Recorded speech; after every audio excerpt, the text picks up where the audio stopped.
Fox Sports. We are Fox Sports. We are Fox Sports. Last night at the Trop, right-hander Brandon McCarthy and the A's left the Rays feeling blue. This afternoon, the Rays hope their baby blues can bring a little more luck and get them back into the win column. It's Game 3, the Rays and the A's on a Kid Sunday.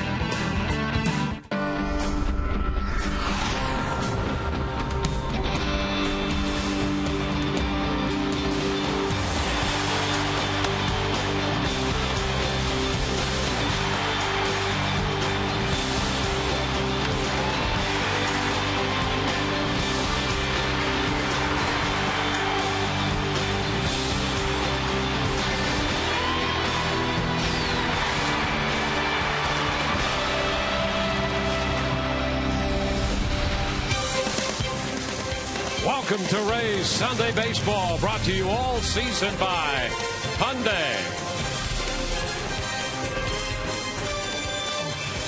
This afternoon, the Rays wrap up this three-game series against the Oakland A's, looking for a series victory. They've divided the first two games right down the middle. Hi again, everyone. Welcome to an afternoon of Rays baseball with Brian Anderson. I'm Dwayne Statz. Good to have you with us. We'll be hearing from Todd Callis a bit later.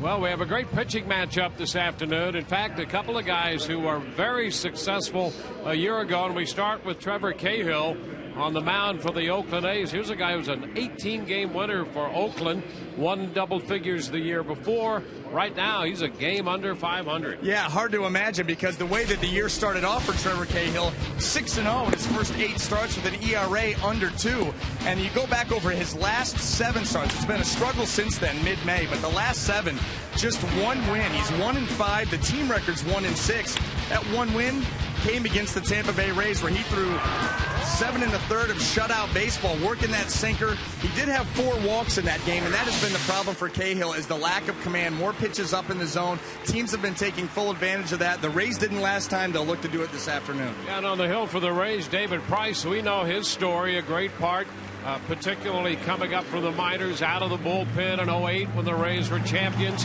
Last year, a 19-game winner, and this year, good stuff, good velocity. Secondary stuff still a work in progress. And that's what he needs to tighten up a little bit. You look at what he's done in his last 6 starts. He's lost 5 of them. Actually, he's only won 1 of his last 7 starts. A 1-4 record, ERA approaching 5. Has given up 17 home runs this year. That's 2 more than he gave up all of last year. He's been hurt by the extra base hit, and in that stretch, he's given up the 8 home runs. He's also given up more doubles already this year than all of last year. So this will be a start that David Price, with this lineup, 4 lefties in there, he should be able to go right after an attack. All right, just to review, the Coventry Healthcare pitching matchup will be David Price in with a mark of 9-10, and Trevor Cahill, the right-hander, for the Oakland Athletics, also in with a mark of 9-10. The Kid Sunday here.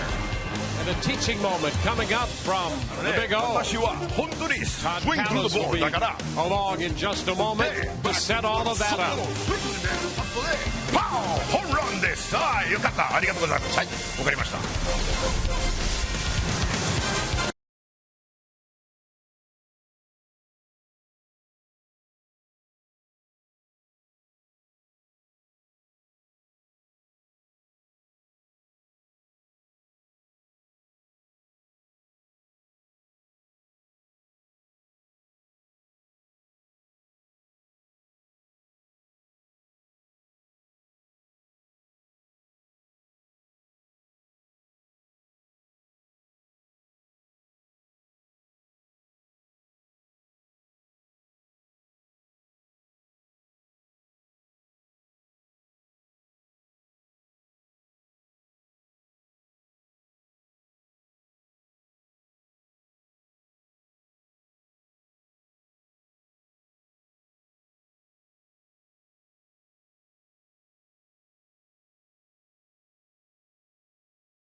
St. Petersburg, Florida, as we welcome you inside Tropicana Field, a Kids Sunday back-to-school kit being handed out to the first 10,000 kids 14 and under. Also on this Kids Sunday, a little teaching lesson from Orestes Estrada. He talks about Jose Batista, a guy who's put up some huge power numbers the last few years, and what the key is for him in shifting his weight from his back foot to his front foot.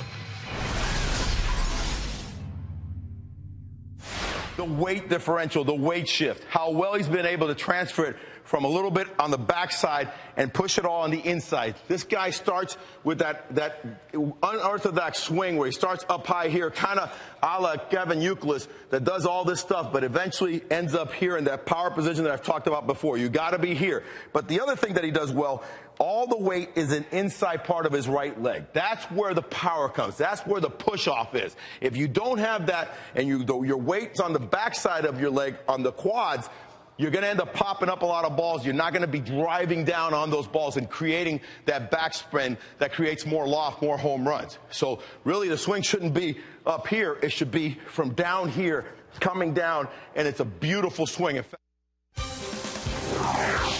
All right, that's Orestes Estrada with your latest baseball instruction, shifting weight from the back foot to the front foot. Guess what? 3 minutes, 8 seconds away from baseball. A's and Rays, final game of this 3-game series. We're going to have it for you in high definition with Dwayne and PA next.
Baseball is brought to you by Hyundai. People are talking about Hyundai, uncensored. See what they're saying at Hyundai.com. By AT Coventry Healthcare of Florida, lighting the way to better health. And by your local Southern Ford dealers. The Rays and the Oakland Athletics back in action at Tropicana Field here this afternoon, wrapping up their season series, and the Rays are trying to win the final game of what will be a 7-game season series. Rays 2-4 against this team. The Oakland lineup, Jamal Weeks leads it off, followed by Eric Sogard, and the DH is hitting third. That's Hideki Matsui. Josh Willingham, David DeJesus, and Scott Sizemore down the middle. Brian Sweeney, Landon Powell, and Adam Rosales will bat ninth. Well, making the start this afternoon for the Rays, left-hander David Price will be his 24th start of the season. Still looking for that first complete game. Record of 9-10. Be facing an Oakland lineup with 4 lefties in there. So David Price should be in attack mode early. Well, here's Weeks. switch hitter batting right-handed, and the pitch is high. So this game is underway 1-0.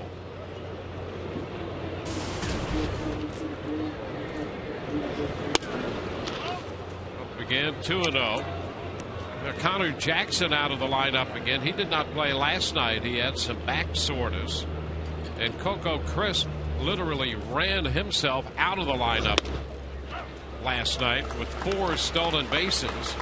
And he came up with a little calf issue after one of those steals. Stayed in the game and still swiped a couple bases after that. But Bob Melvin does not have Crisp in the lineup today, favoring the calf. Yeah, the quick turnaround too, day game after a night game, and that's forced him to play, four left-handed hitters against David Price, who on the year has just dominated lefties. And he walks the first man he faces. So Weeks is aboard. Well, let's take a look at the Rays defense as it lines up this afternoon. In the outfield, left to right, Desmond Jennings, B.J. Upton, and Matt Joyce. Across the infield, third to first, Evan Longoria, Sean Rodriguez, Ben Zobrist, and Casey Kochman. Behind the plate, Kelly Shop. Eric Sogard gets the start at shortstop. He bunts third base side. Longoria's going to go back to second. They get the out there. Longoria with a nice flip back to second, with Rodriguez getting over there from shortstop.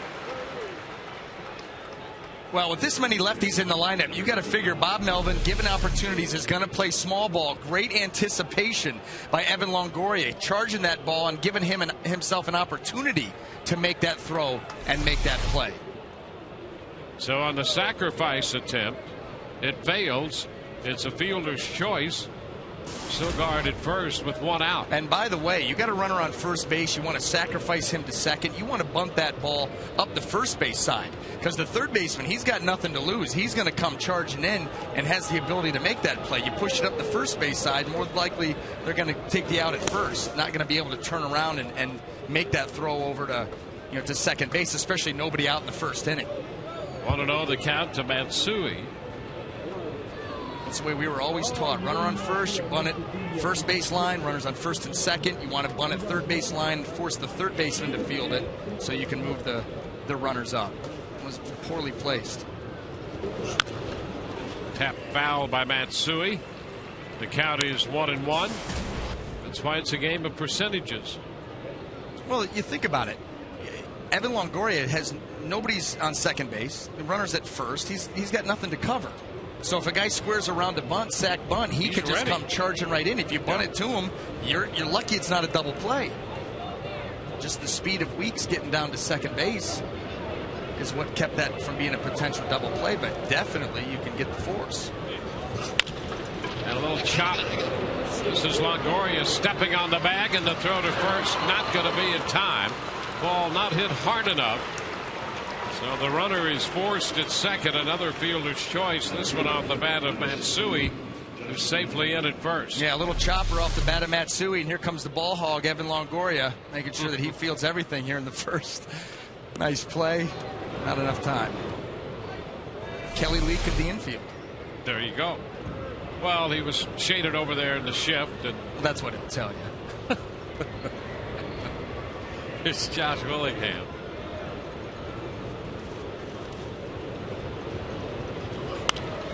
Foul ball. Strike one here. So Willingham, the cleanup hitter, adding 246. And he's hit better against right-handers than left-handers. So with all the left-handed hitters in there, plus Willingham's hitting 229 against lefties.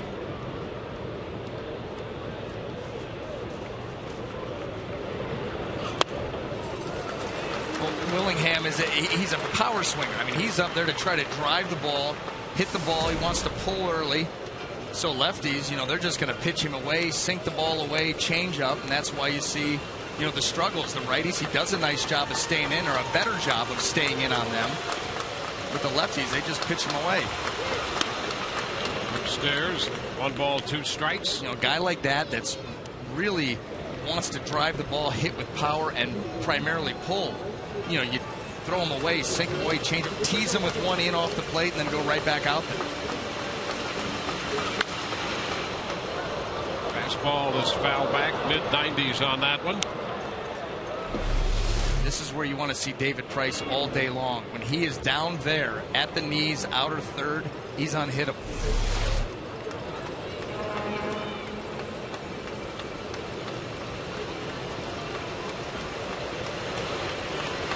Giving up a walk, a couple of forced plays at second. 1-2 again. Side, 2 balls, 2 strikes the count to Willingham.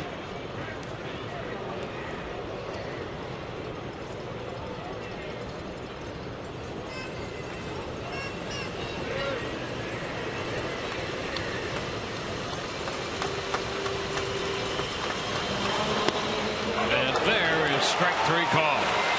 Fastball. Willingham out of there. So are the A's. Bottom of the first inning coming. Rays coming in to hit.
Are all set to come in to hit here against Trevor Cahill.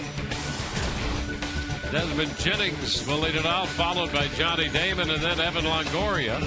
Ben Zobrist, Casey Kotzman, and B.J. Upton down the middle, with Matt Joyce hitting 7th in front of Kelly Shoppick and Sean Rodriguez. Making the start this afternoon for the Oakland Athletics, right-hander Trevor Cahill. The sinker baller will be making his 25th start, 9-10 record, ERA 3.91. Got off to a quick start this year. He was 6-0 with a 1.72 earned run average after his first 8 starts. Since then, it has been a struggle. 3-10 ERA over 5 since the middle of May. And in his last 7 starts, they haven't been very good either. He has 1 win in that span, and it came against the Tampa Bay Rays. He pitched into the 8th, gave up nothing. And the first pitch to Desmond Jennings is down. It's sinker, sinker, sinker with Trevor Cahill. Desmond fouls that one on a check swing. 1-1.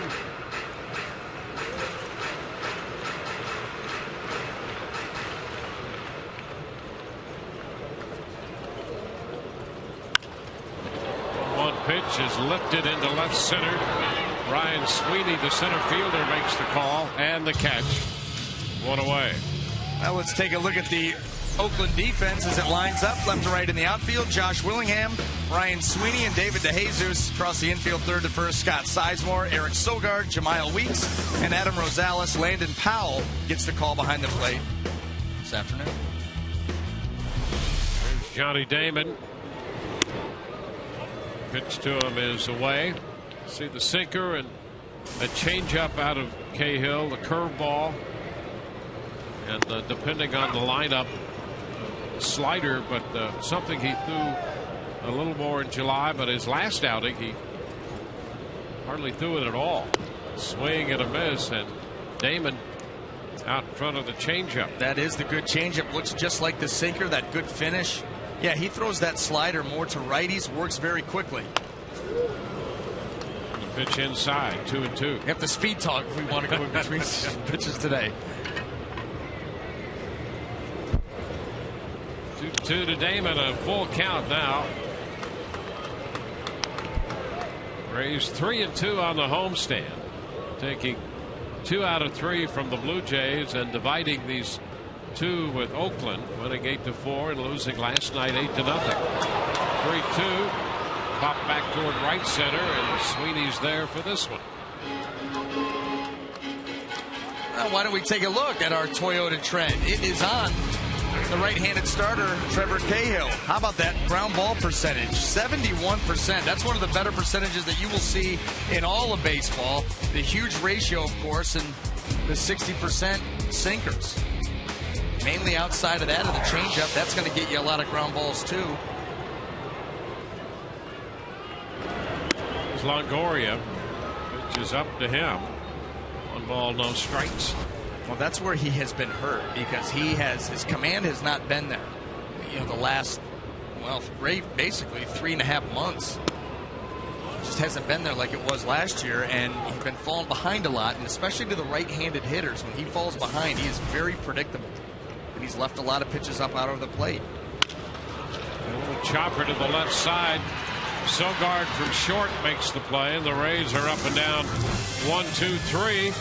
On to the second we go. No score.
End of the second inning.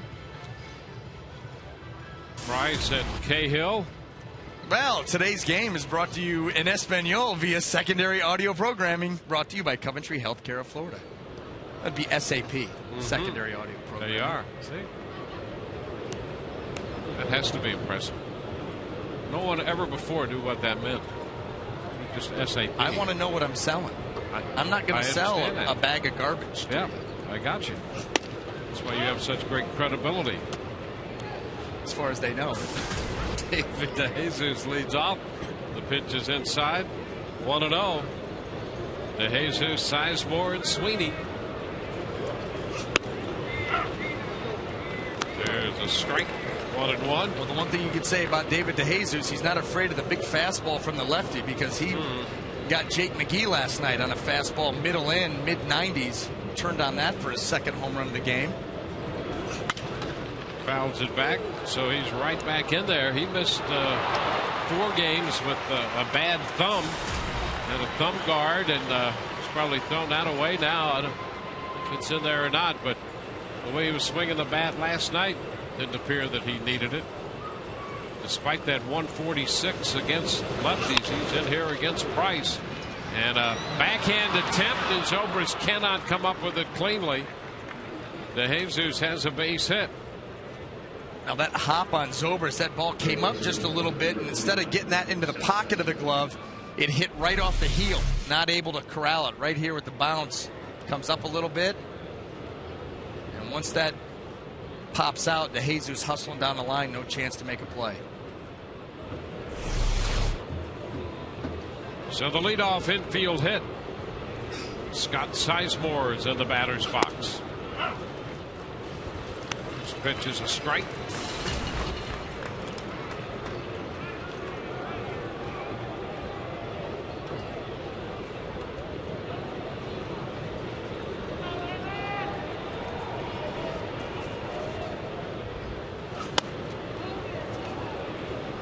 One count.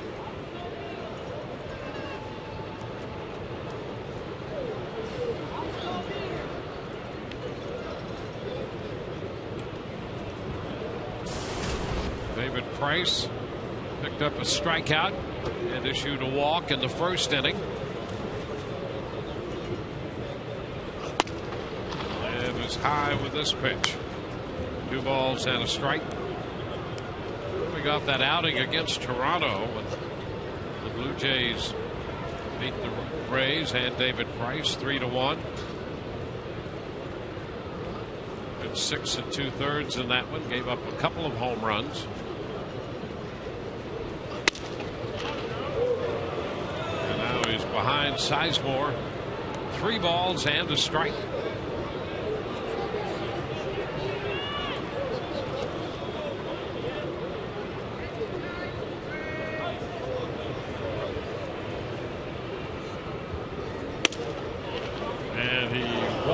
Sizemore. So the fastball stayed up and away.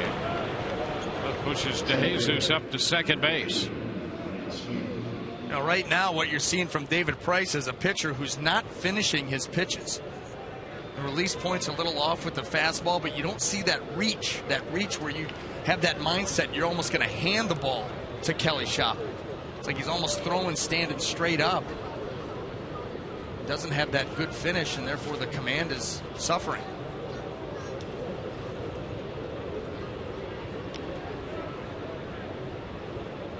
Well, Ryan Sweeney is in the lineup.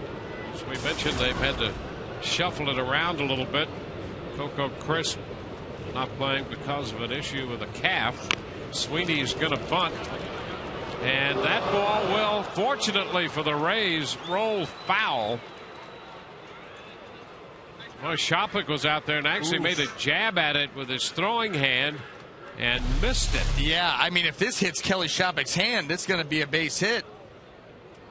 Very, very close there. Ray's fortunate. Well, Sweeney trying to bump the runners over against the tough lefty for a couple of reasons. Number one, the situation would warrant it. The other reason that he's 0 for 19 against left-handed pitching this year. And he puts down the bunt.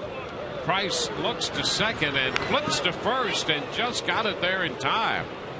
So he's out at first on that little toss. I'm going to tell you something right now. If Ryan Sweeney runs through the bag, he probably beats that out. It almost looked like he started to coast, figuring, okay, the bunt, they're going to throw me out at first base. But if he's busting it the whole way, he may beat that throw by David Price. That took a long time to get there. Watch this.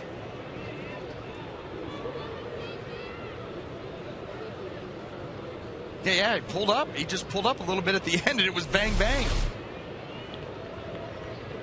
So the sacrifice moves 2 men into scoring position.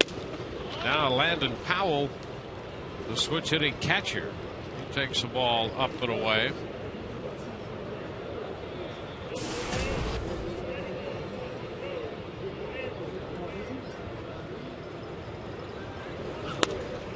Swing and a miss. 1-1.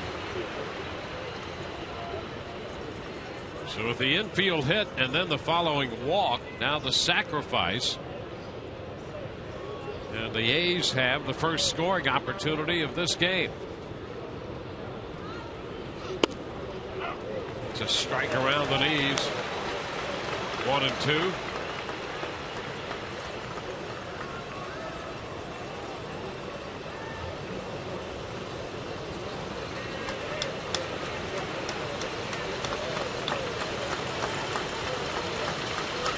Swing and a miss.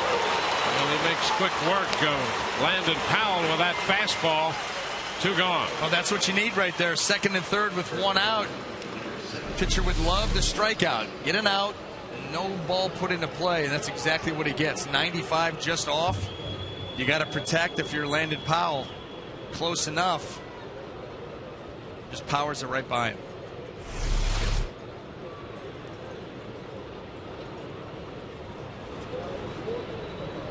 Adam Rosales playing first base. Lifts a high foul back and out of play.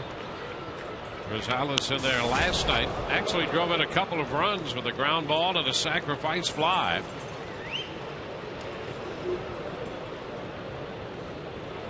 Rosales not often found at first base, but he gets a start there in the last 2 games.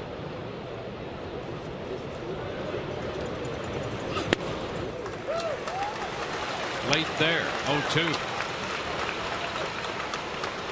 Fractured foot that kept him out a long while.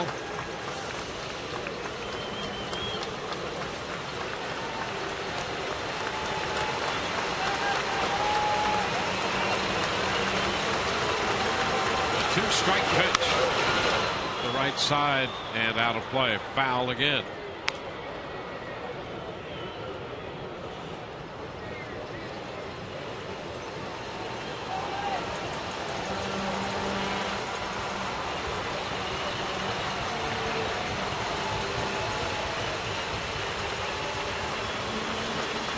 Gonzalez waits.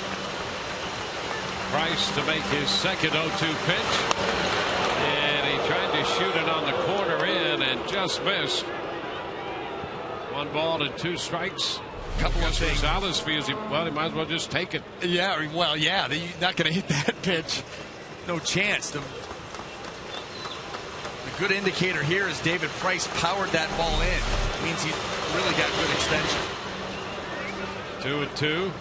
You're a pitcher out there and you're going to your glove side. That's where you really have to reach with that fastball. We've seen a couple earlier fastballs that Kelly Shopik wanted in, David Price wanted in, and he left middle or even middle away because he wasn't finishing, getting out in front. That fastball, even though he missed off the plate in, that's still a good sign. Well, we just saw the first breaking ball of the day. A little tap up the right side. That's a foul ball, just foul. That ball kicked just foul before it got to the bag.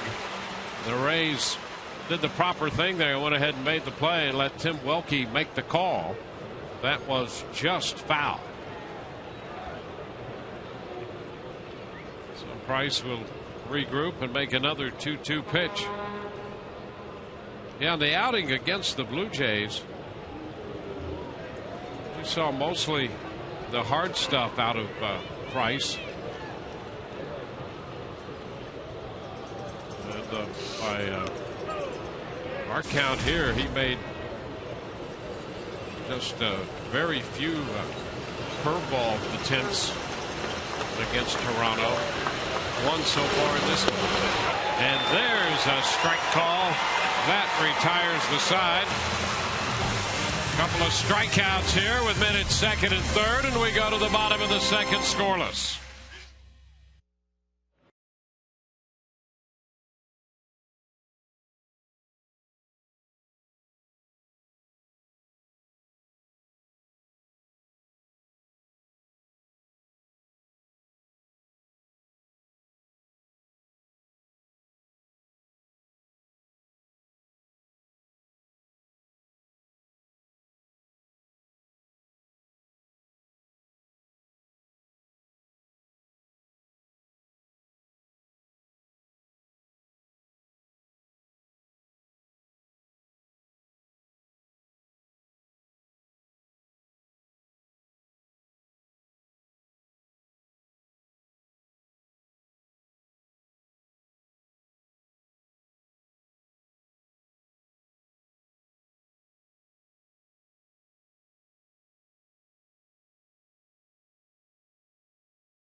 Of the second inning. Well, today's game and all season long, Tires Plus will donate $100 to the Pediatric Cancer Foundation for every Tampa Bay Rays home run televised on Sun Sports and Fox Sports Florida. Ben Zobrist ready to lead off the home half of the second, lifting a fly ball into center. Sweeney's there to make the catch. Ben is out on the first pitch. 3 fly balls from the first 4 hitters here against Cahill. Going against the grain. Oh, he's a guy, as we mentioned at the outset, throws a ton of ground balls. Now Casey Kochman, he gets into trouble when he can't keep that pitch down. Casey takes the pitch low. Kochman in at third in the American League batting race behind Adrian Gonzalez and Michael Young. 2-0.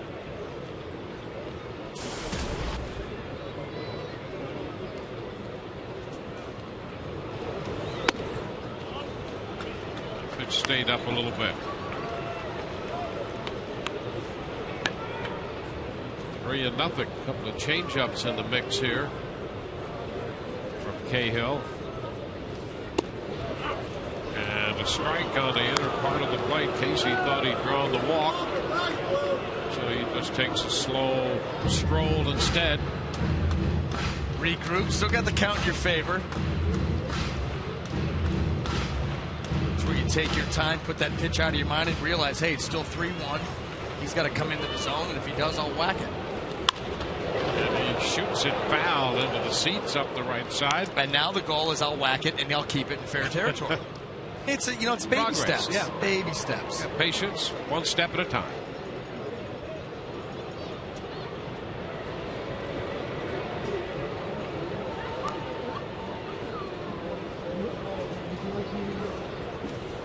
And there's a base hit.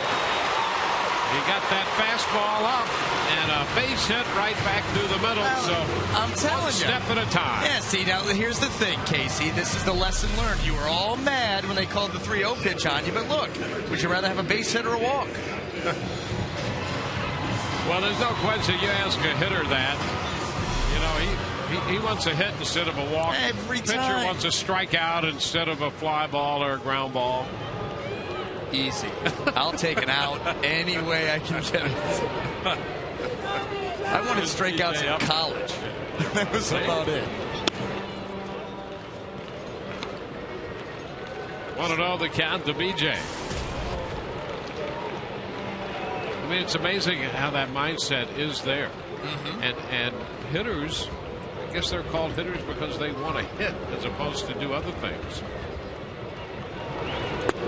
This pitch is low, 2-0. But the fact of the matter is that on the offensive side, you're going to really help your team by collecting bases any way you can collect them. And there's some guys who are up there specifically to drive in runs and big run producers, but if you're not going to hit home runs and lots of extra base hits, it's not a bad idea to perfect the other parts of the offensive game and to be able to bunt, draw walks, move runners along, do the things that help a team and not just your individual total hit number. But here's the thing, too. If you want to be selfish, it'll keep you in the game.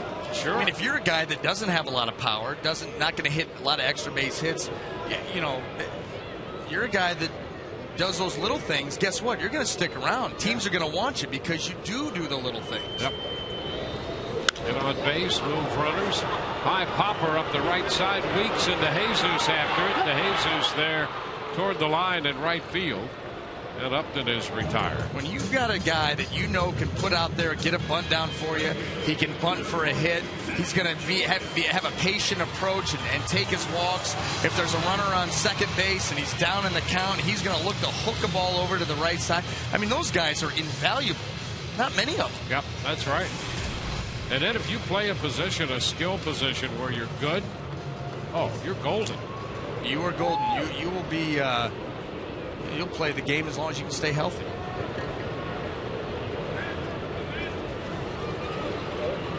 Matt Joyce. The pitch is low, 1-0.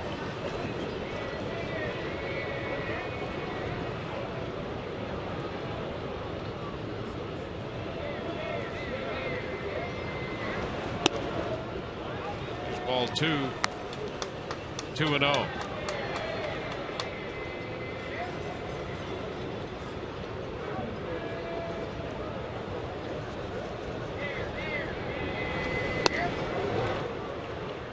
Two and one.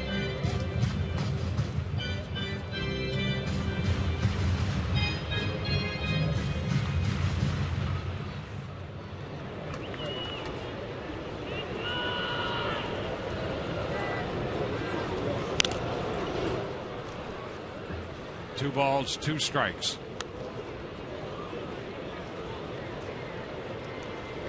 Kochman's at first. 2 men away.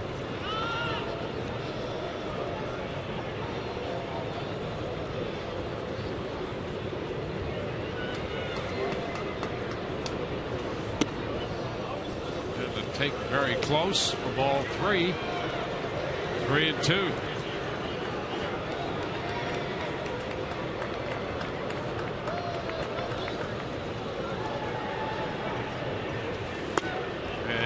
Pitch is wide. So 2 base runners here in the inning. Single by Kochman. He moves to second base on the walk, drawn by Matt Joyce. And Kelly Shopping is in the lineup against Cahill today. Will get a chance.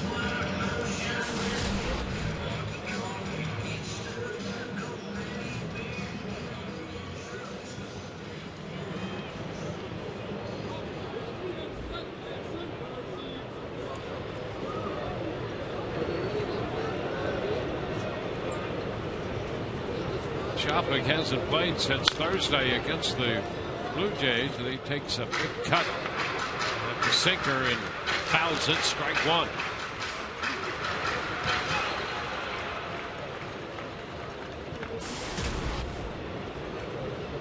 It's quite a difference between lefties and righties for Shopping.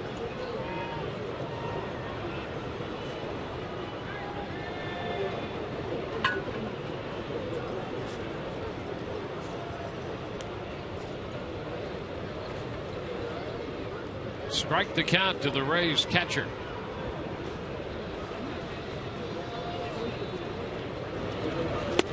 There goes the bat, and a swing and a miss.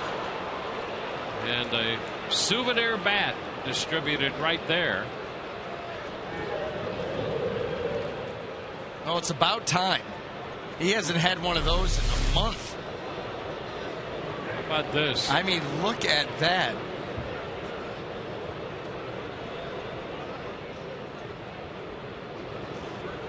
Changeup out in front. He's only got one swing. And proud of it. 2 strikes the count. He's swinging hard.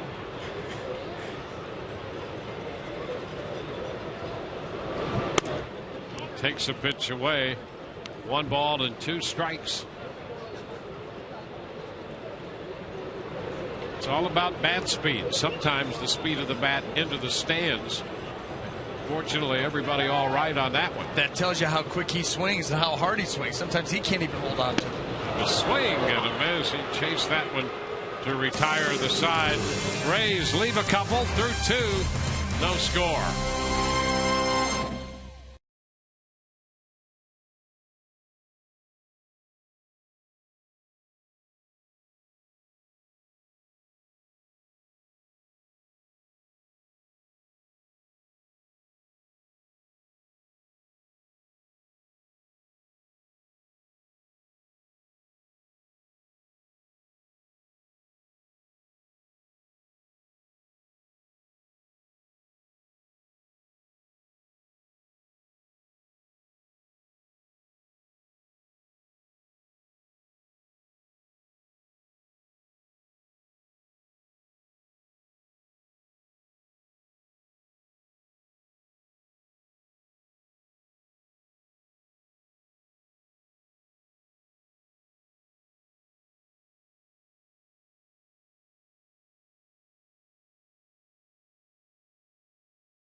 Whew. I don't know. Oh, probably the Xbox. Astro, my dog. Probably my Bible. 1. Food.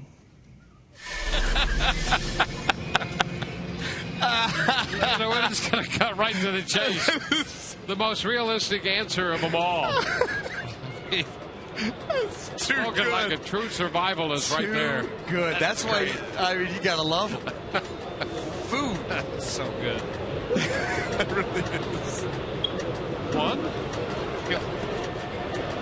You can see the Rolodex at work.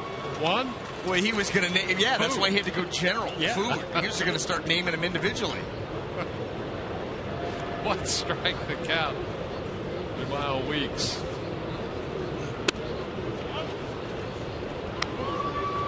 1-1 count. Top of the order with Weeks, Sogard, and Matsui do.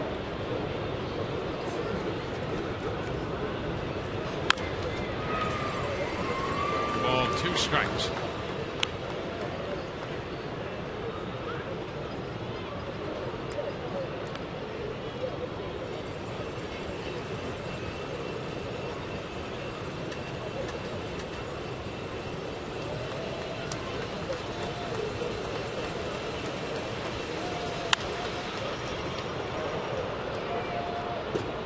Still 1-2 on Weeks. Another way to look at this Oakland lineup with a couple of guys out. Crisp and Jackson is how they're faring against left-handed pitching. Weeks a switch hitter. He's hitting .231 against lefties. Sogard behind him now is 0 for 6. Matsui actually has hit better against lefties than right-handers at .280, but Josh Willingham has hit better against righties than lefties. He's at .229 to Jesus 146. Sizemore at .350. Pitch down 2-2. Then Sweeney came in 0 for 19. Powell 182 and Rosales 136. So you really have Matsui at 280 and Sizemore at 350 with healthy batting averages against left-handed pitching. 2 of the 9. Tap up the left side, rolling, and it's going to stay fair. An infield hit.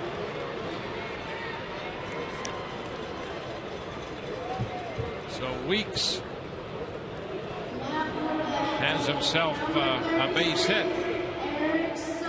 Is it first? Yeah, and BTW, Dwayne, this isn't your average everyday lefty. That's right. That's average off lefties. This is a guy lefty featuring some big hop, 95, 96. It's not your thumber. Eric Sogard. First pitch is a fastball for a strike.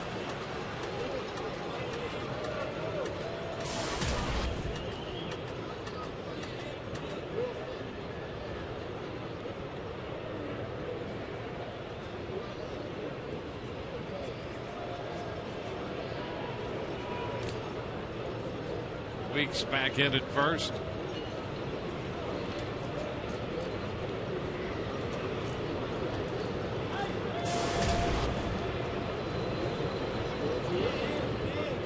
Weeks with 12 stolen bases since arriving from the minor leagues.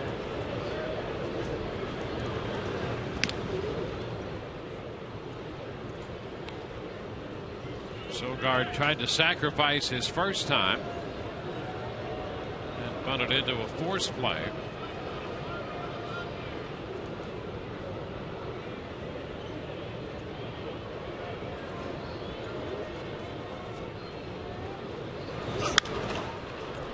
Popper back foul. That's going to carry out a play.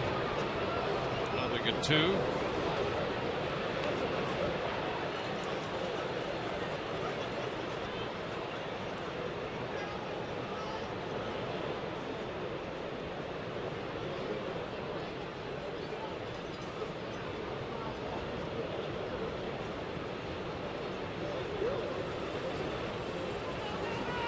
I think the same lady who got the bat from Kelly Shopping just grabbed that foul ball off the bat of Eric Sogard.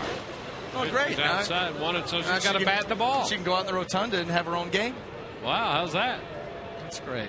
Hey, look, there she is. Oh, yeah, that is. Now, she was, at first she had the pine tar. Okay, her ice pack.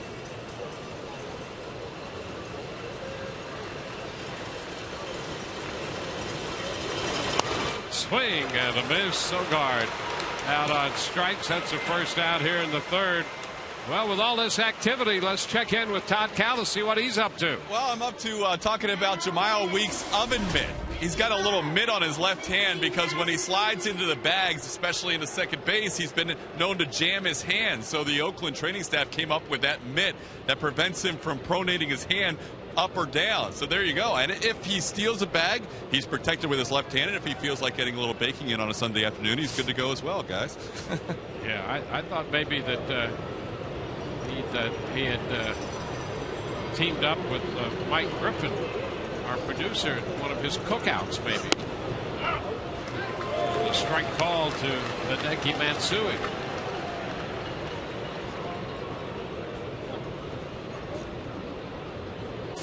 It is, after all, Sunday afternoon. Oh, yeah. And the grill will get fired up in a few hours, D-Wayne. You can bet on that.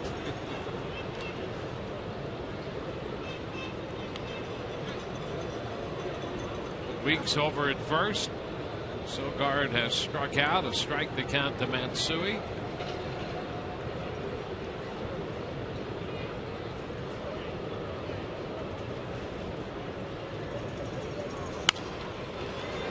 Foul out of play. Just when you thought that there was nothing else to be invented in terms of equipment in the game, now there's a base running mitt.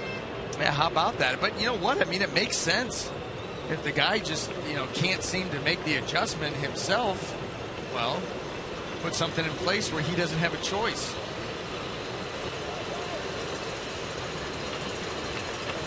Well, you got to be pretty desperate to put on something like that.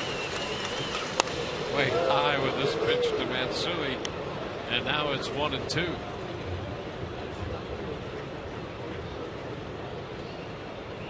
Well, in cold weather, team colors, you can see the Rays using that with the hunting cap. Yes, but don't wear them for no reason. Over to first. Weeks is back in. Yeah, those hunting caps look pretty good with the flaps down. Do they? Do they? They look good on Saturday mornings when it's chasing around Bugs Bunny, and that's about it.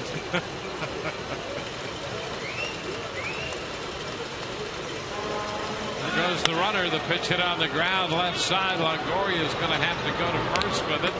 Price hustling down to cover third, as was Shopping. And Rodriguez was on his way over there just in case Weeks thought about trying to advance to third. All of that because the Rays had that shift on, and Longoria was way over toward the shortstop spot. Yeah, good awareness all the way around. You see the shift. Watch, Evan will come into your screen to make the play, and then Weeks, you see right there, Sean Rodriguez peeling off. David Price was on his way over there, like you said, Shopping. Now Shopping went down to third as if he were after some food. That's the one thing he can't do without.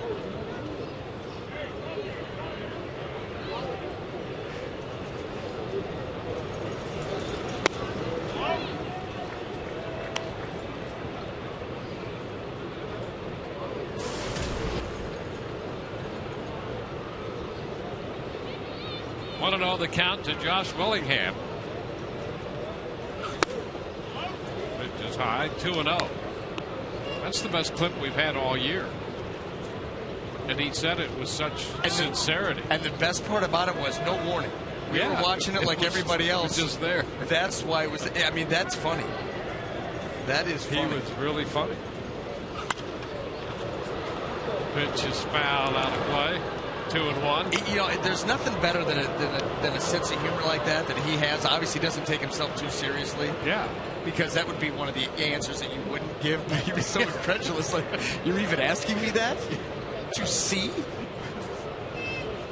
I like the idea that he goes 1 and then clicked through all the possibilities and came up with food. Well, makes sense. Again, survivalist mode.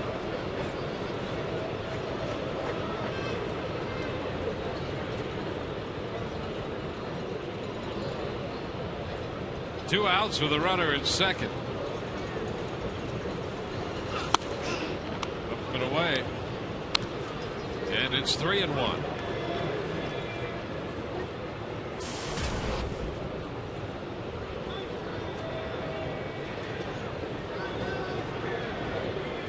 Willingham right there, 10th in the league in hitting with runners in scoring position.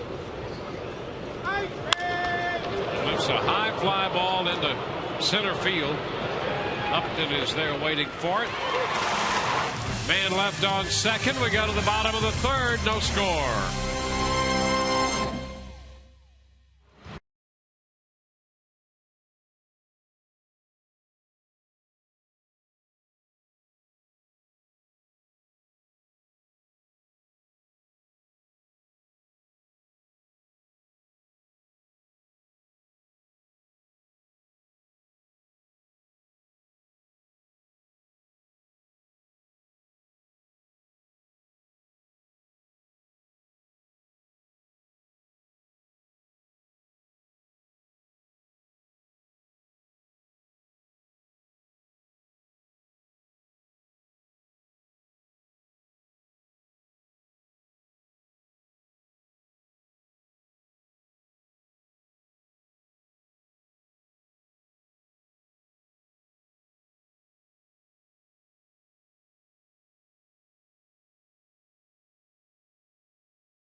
Welcome to Rays Sunday Baseball.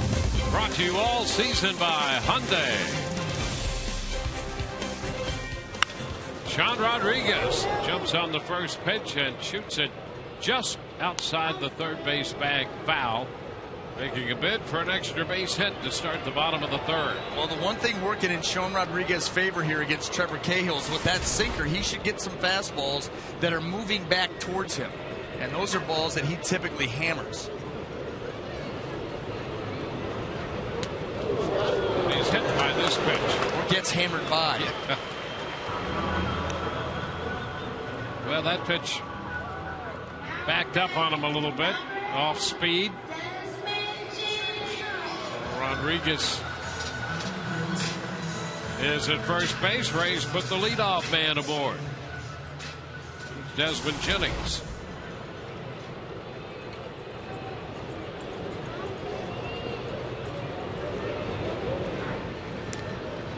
Rodriguez back in at first.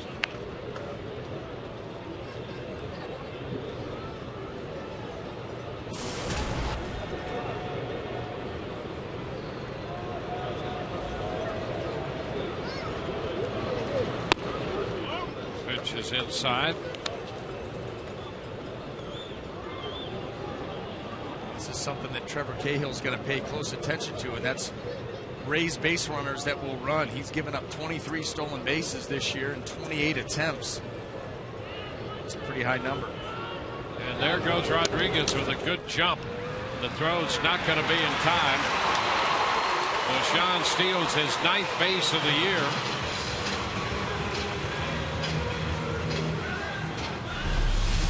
Well, that's what you're going to try and do. And yeah, a pretty good jump there. And then the throw was, I mean, it was almost a courtesy throw. They had no chance to get him. Bob Melvin has a little conversation going here with Mike DeMuro. And I think he's looking for maybe Desmond Jennings to see where he was on the throw down. Number one, I think Jennings could have been sitting in the dugout. Now watch the throw. The throw's awkward. Oh, well, he got him on the backswing. He made contact with the shin guard. That's what Bob Melvin was talking about. And the bunt, that's a dandy. But Desmond Jennings picks up his third bunt hit already. Boy, he just put down a beauty right there. Cahill had trouble picking it up, but even had he picked it up cleanly, he had nowhere to go with that one. Well, how about because of the speed? I mean, really, almost any bunt for Desmond Jennings. We saw him go up the third base line. We've seen that where he's deadened it up the first base line. He's going to get that bunt where he pushes it past the pitcher and forces the second baseman to come in. I'll tell you what, he gets a bunt down, and there's really no safe play for an infielder. Yeah, I'll tell you, that's a great asset for him. Here's Johnny Damon. Ground ball right side. Gonzalez down to second. Sogard's throw back, not in time. The run scores. Rodriguez crosses the plate. So the Rays get the run. Jennings forced Rosales to Sogard. Fielder's choice and a run batted in for Damon. I'll tell you what, Rosales is thinking to himself, if we're just going to get one out, I should have taken it at home. Well, he had a chance right there playing close. He could have rifled that ball home. Picked off Rodriguez at the plate. Instead, he goes for the double play, and they don't even get it. I'm telling you, he comes right home, and they've got Rodriguez. He banked on, I'll give up the run for 2 outs right now, and still only ended up with one. There's Longoria. Part of that, Rosales plays other places, plays first base probably fewer times than any place else. But you got to make that quick decision. Yeah. Now there goes Damon. Off speed pitch, and Damon's in with a stolen base. So Johnny Damon steals number 10 on the year. The Rays with a couple stolen bases in the inning. Pitch a strike to Longoria. Well, you knew they were going to try it. I mean, Trevor Cahill, like we said, 23 out of 28. Now teams are 25 out of 30. Easily. Rodriguez and Damon both in there well ahead of the throw.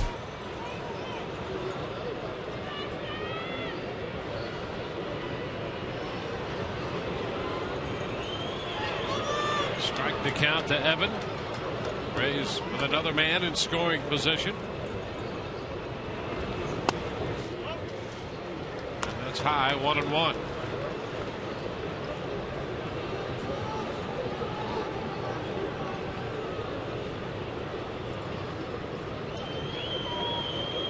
Cahill last year 18-8 in 30 starts. 9-10 so far this year. And you can see right there that swing by Evan Longoria. He was kind of chiding himself, telling, hey, hit the ball up. You do not, the ball down out of the hand of Trevor Cahill is just going to continue to sink. You want to see the ball up out of his hand and then take a rip. Almost like the same approach that you have off a knuckleball. Down to third, one hop. Sizemore makes the throw across to Rosales. Damon remains at second. Sharply hit on one hop down to third by Longoria. 2 gone. Yeah, that was a nifty little play there by Sizemore because that ball was roped. Played it off to his side, and it wasn't a short hop. He had to let that ball bounce and react to it quickly. Watch this. He's got to let this thing and read it. Boy, that's a nice play.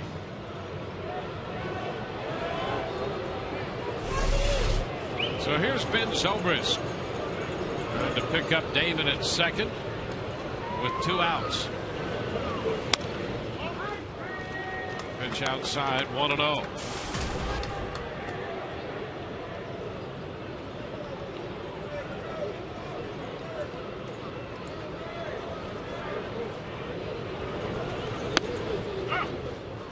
And they're 1-1 to count.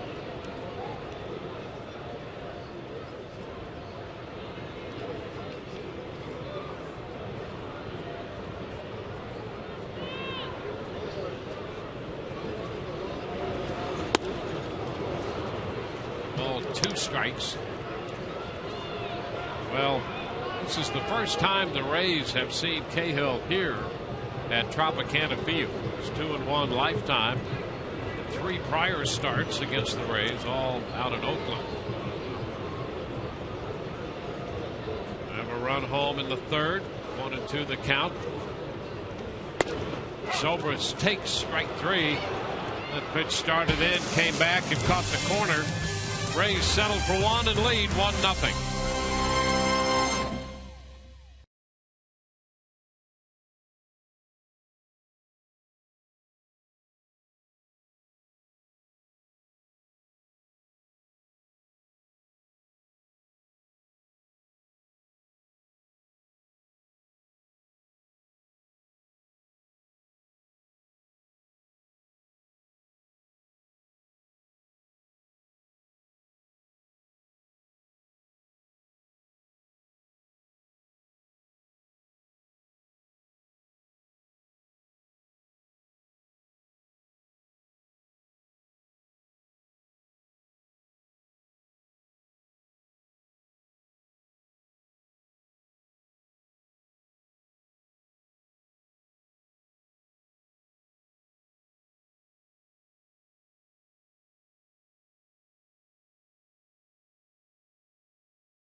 The fourth, and it's time for our AT&T trivia question.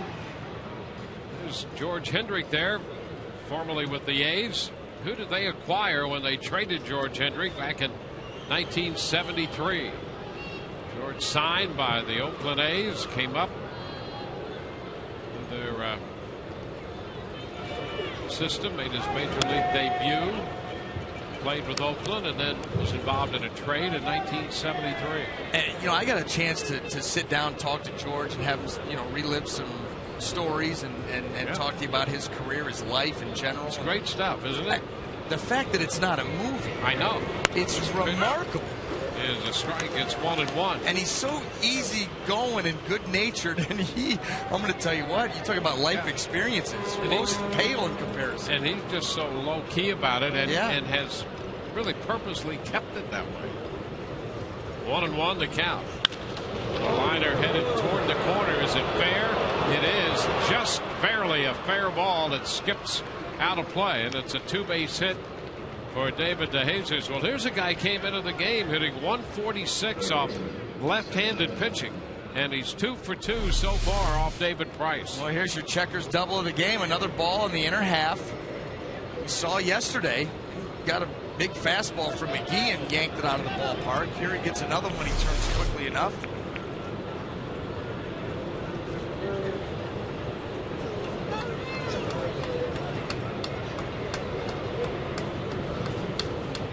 Scott Sizemore. Pitch is high. The double for DeJesus, his 15th of the year. And the A's have had base runners in each of the first 4 innings.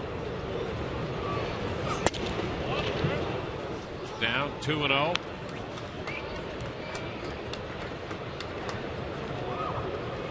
Blue Jays have a 5-0 lead in Baltimore. Game's in the top of the 4th.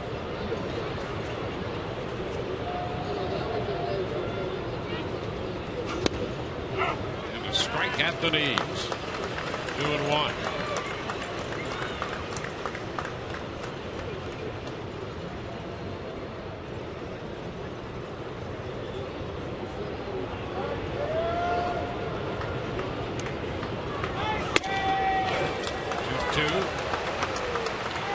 Sizemore came into the game hitting .239, but .350 off left-handed pitchers and .405 with runners in scoring position. DeJesus has doubled to open the inning. Ooh, pretty close, and the count's going to go to 3-2. That was close away from the right-handed hitter.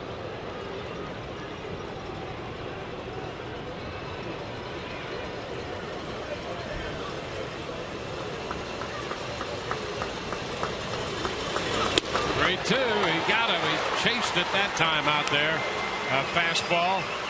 That's a big strikeout for out number one. I think Scott Sizemore was thinking to himself, no way they don't call this pitch 2 times in a row, because that's the same pitch.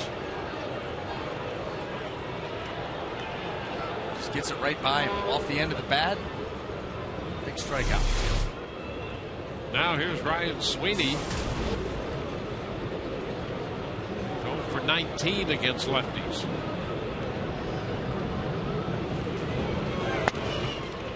Outside. Well, that's the pitch we've seen from David Price, attacking the left-handed hitters. And we talked about him having a breaking ball that he can try to put these guys away with. He's going with the cutter and almost cut it a little bit more. When he backdoors it, it's a small little cut, just very little movement. And he's been using that to the lefties and getting it more of a sweep at 89, 90 miles an hour, trying to take it off the end of their bat. 1-1 to count.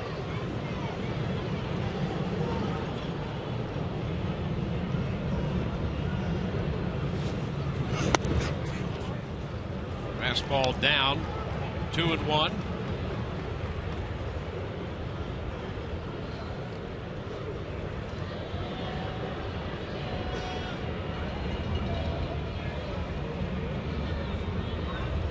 And to turn, nothing doing. Zobrist had taken a couple steps toward the bag from his second base spot. They try to keep DeJesus close to the bag.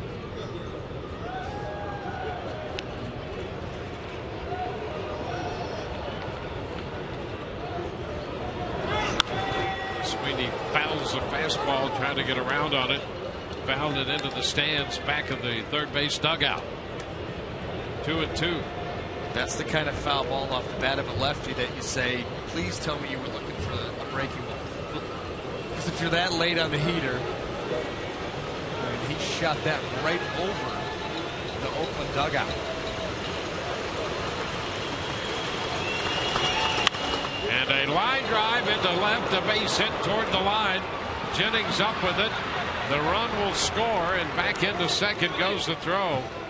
So Sweeney picks up his first hit of the year off a left-handed pitcher, giving him 1 for 20 against lefties, and he drives in the tying run with that base hit. Well, that was the approach I'm sure that he told himself before the game I'm going to have to take, is shoot the ball the other way.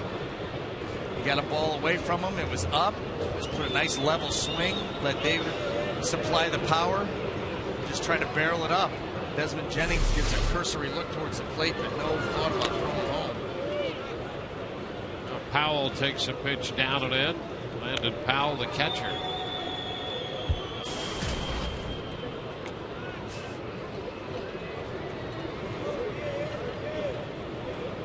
DeJesus, who opened the inning with a double, has scored the tying run.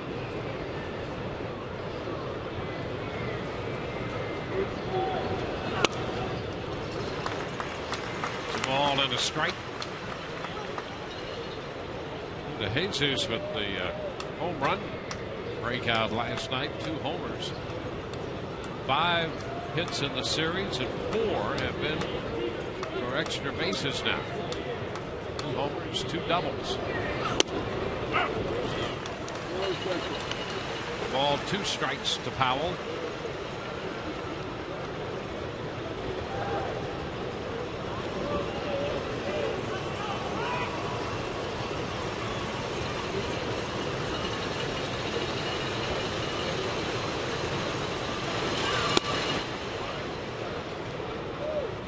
Squares the count at 2-2.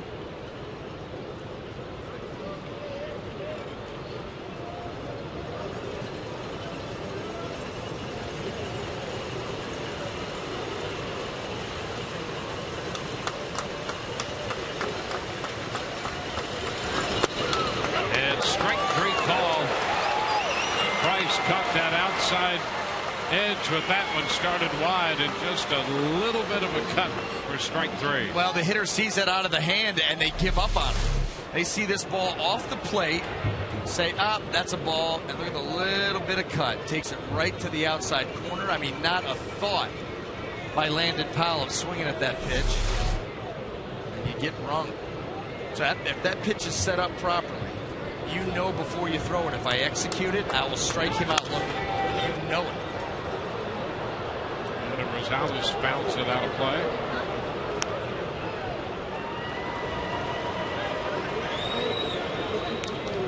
At least 20 pitch innings here.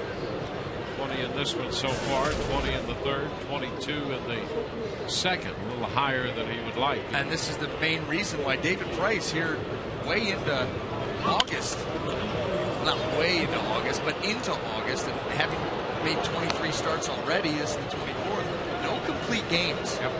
You know, for a guy that's an innings eater, power pitcher, can dominate, that's shocking that he does not have a complete game yet this year.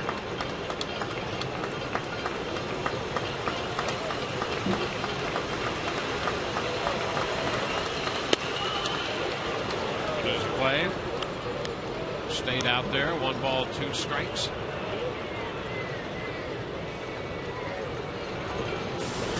Rays a run in the third, and the A's a run in the fourth.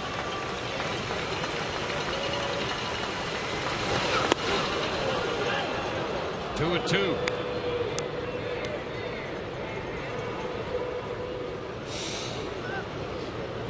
Pitch count up to the 80 neighborhood now.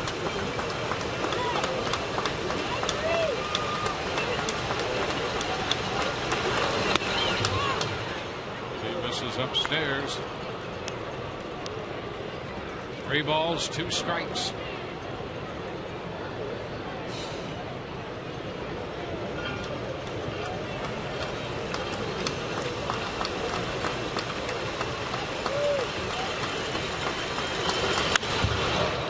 Fly ball hit straight down the middle to center field.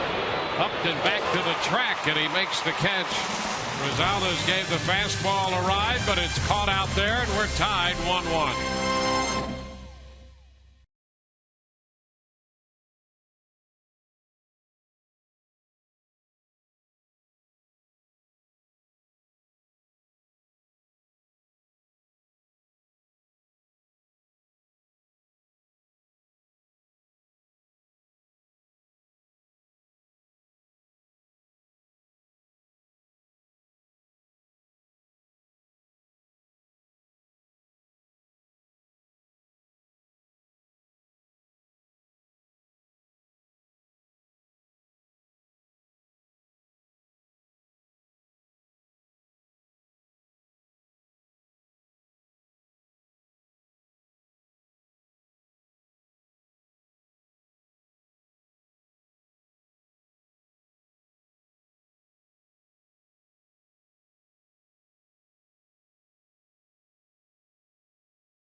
Rays and Oakland wrapping up the 3-game series.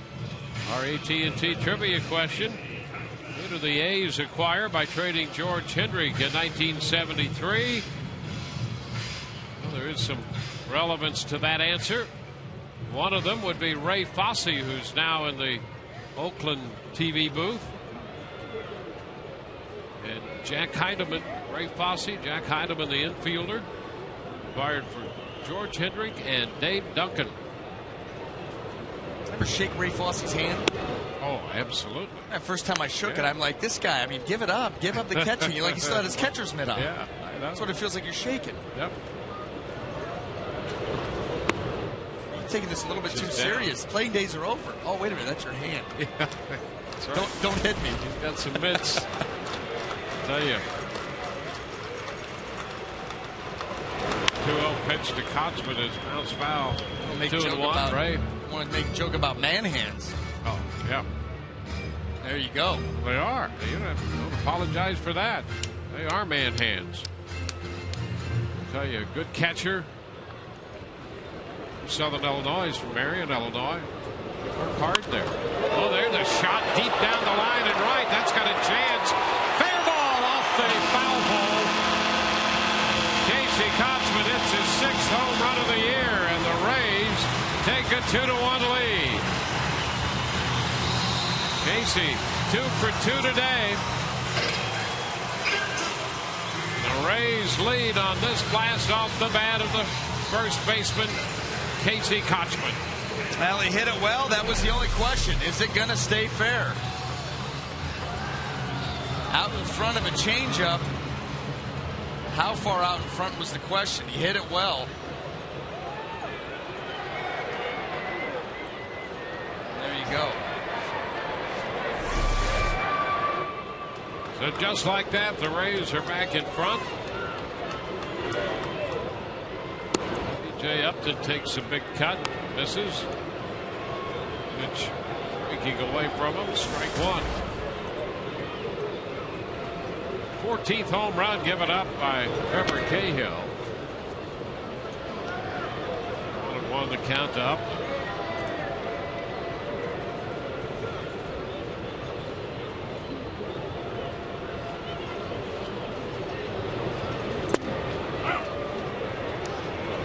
Two.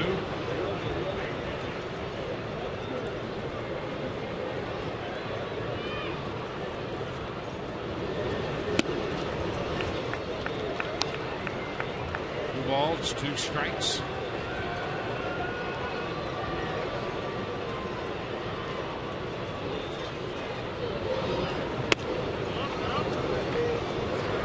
The count is now full. Casey hit a home run in the Toronto series.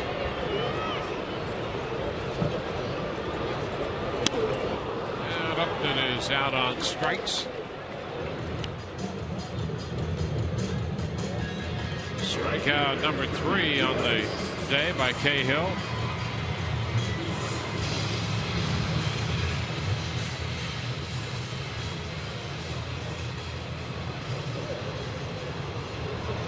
Joyce. Focus of Inside the Rays right after the conclusion of our telecast and Rays Live, the post game.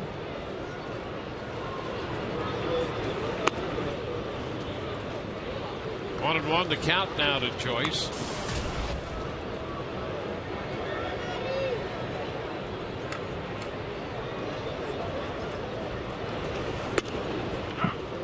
On the inside edge. A ball, 2 strikes.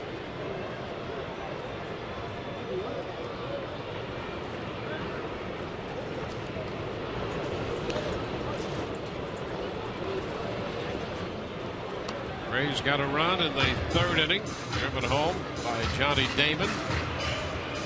Oakland with a run at the top of the 4th on the RBI single from Ryan Sweeney, and Casey Kotzman here in the home half of the 4th, giving the Rays the lead.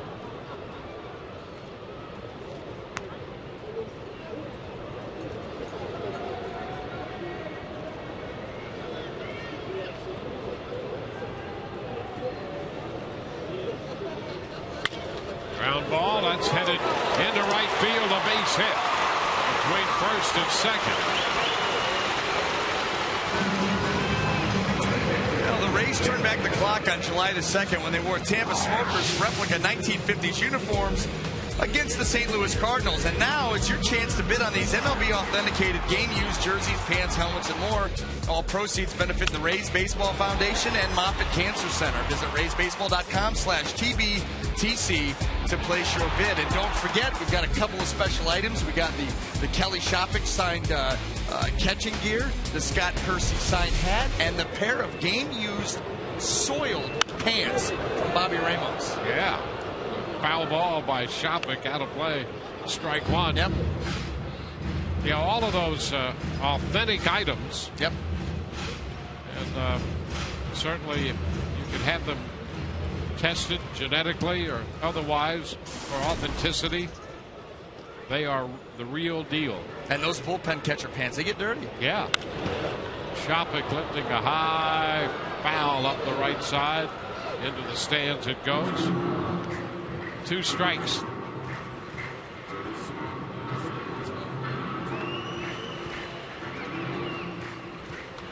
Runner at first with 1 out. 2 strikes the count to Shoppick. By the way, Kochman 2 for 2 in this game, has moved up to second in the American League batting race at .336. Michael Young and the Rangers play later on. Swing and a miss. Shoppick out on strikes, and it just kept sliding right away from him. Yeah, he got caught flat-footed and reaching. Completely fooled by that pitch.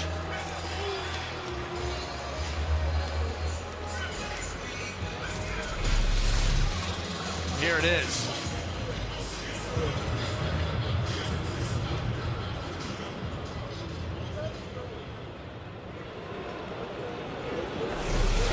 Sean Rodriguez.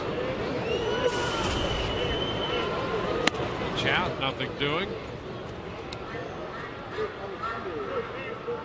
The Rays with a couple of steals. Came in the 3rd. Joyce over at first right now. Pitch is fouled. 1-1. Cahill throwing the slider there to Sean Rodriguez.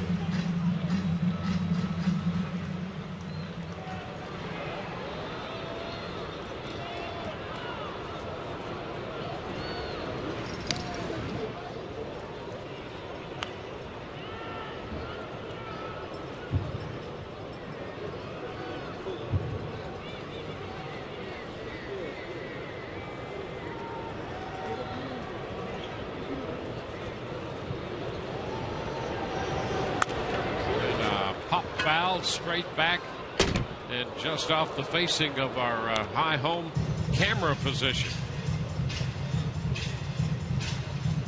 1-2.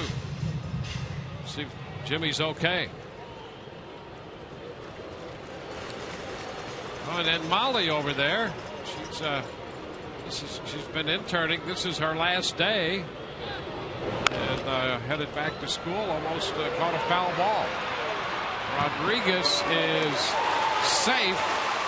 Cahill tried to tag him, and there's no call except the safe call. Cahill missed Rodriguez as he went running by. Yeah, and no sell job on Cahill's part, because if he would have tagged him, then he wouldn't have had to throw. And what he did after he fielded that and tried to tag, watch him then go to throw and then eat it. Okay, I don't get him, and instead of selling it, now look, I'm going to try to throw.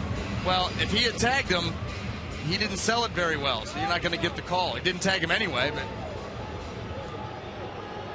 if you're going to go for this, then you just lift the glove up and start running back towards the bench like you got it. You don't do that.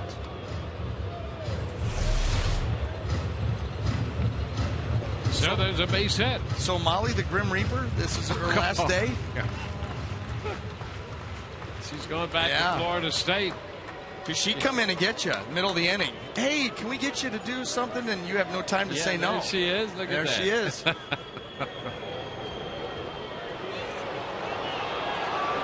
that's a balk. Cahill. Wait a minute. The umpires are going to talk it over here. The umpires are going to talk it over. They're going to send their runners back. So there's no balk. There was a balk called, and then there's no balk. And Jim Reynolds over at third, who was involved in a balk call the other night with Bob Melvin. So wait a minute. No, we're going to send him back. Well, here's the thing. If he steps off the rubber first before he makes a move towards first, he becomes an infielder. Then he can turn and do whatever he wants. If you're making that one quick move over to first base and not throwing the baseball, that's a balk. But he must have stepped off, clearly stepped off, and then you become just another infielder. Now the pitch to Jennings is inside 1-0. Well, there was a balk called, and Reynolds sent them all back.